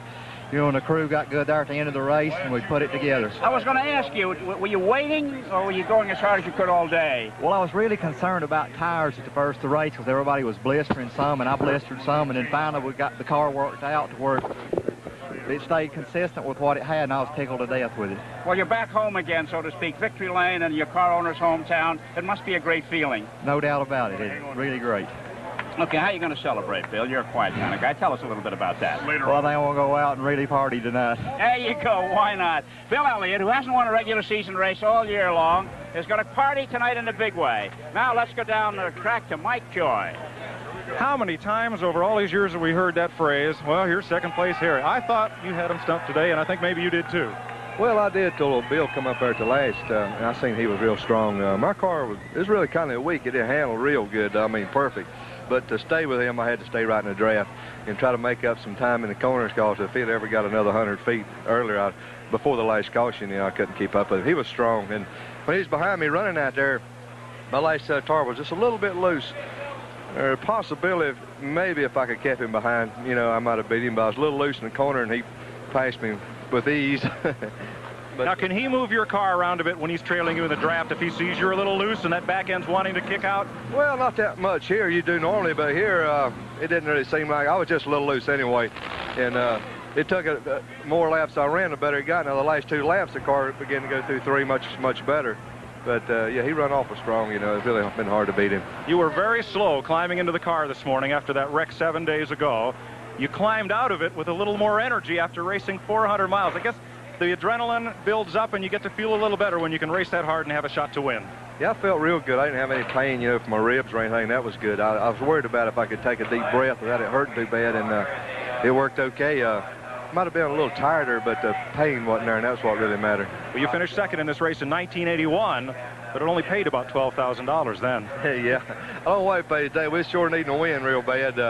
You know, I knew it was going to be very, very tough at the end when Bill was running that strong, and I just hoped I could hang on, but and I really thought I might have had a shot at getting back at him, because the longer we ran, it seemed like I could equal him a little bit better, but there just wasn't that long enough laps left. NASCAR has tried real hard to achieve parity between the various makes of cars, and looking at the Chevy-Ford battle at the end of this race today, would you say they've done that? Yeah, pretty good. You know, the Ford's still a much smaller car than Chevrolet. They still got a big advantage. Okay, let's go back upstairs.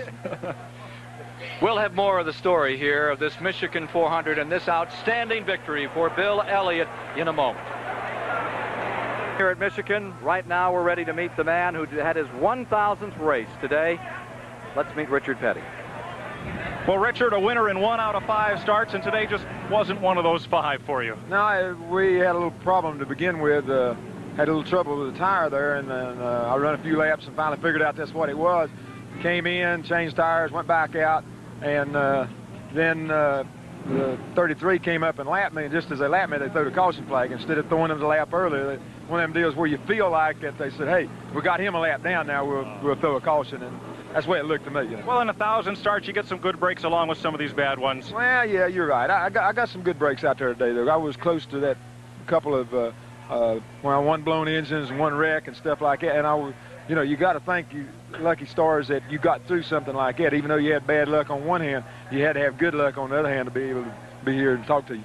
You've done this for so many years and so many races, but you've told me often that of all the things you do during the week, when you climb in that race car and drop the window net and close out the outside world, that's the highlight of your week. That's got to be still true, looking at the smile on your face. Well, I had me a big time. I was racing with Bobby Hill in there right at the last race. He was a lap ahead of me, but I was making him work for it. You know what I mean? Instead of just letting him go, I said, well, heck, if I'm out here, I want to race with somebody. So me and him had a pretty good race going, and I didn't let him beat me. He just beat me on his own. Well, that's NASCAR's all-time winningest and racingest driver, Richard Petty. Ken?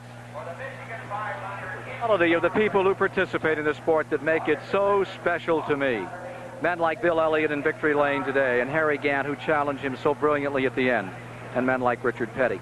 Richard Petty perhaps said it better for all of them than anyone did when he said, I don't think I'll be remembered as the best race car driver there has ever been, or the most popular, or any of that stuff. But the overall picture is that I want to leave a good impression, that I was somebody that did something, that I did a pretty good job of it, and enjoyed every dadgum minute of it. Richard Petty.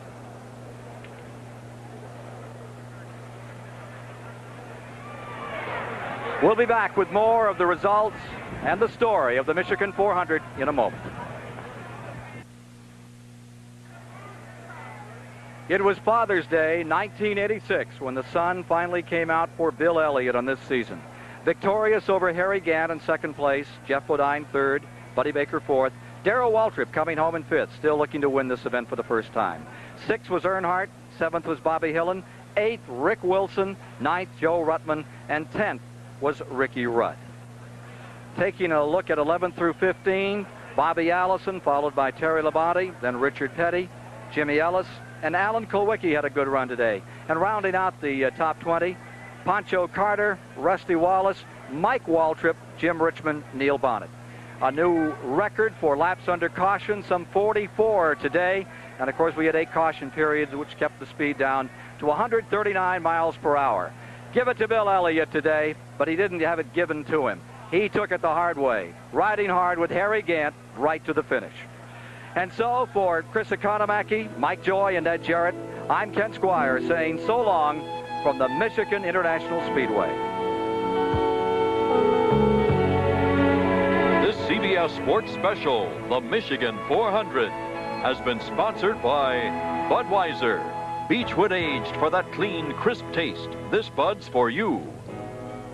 Ford and your Ford dealer. Have you driven a Ford lately? And by AC Delco, the smart parts.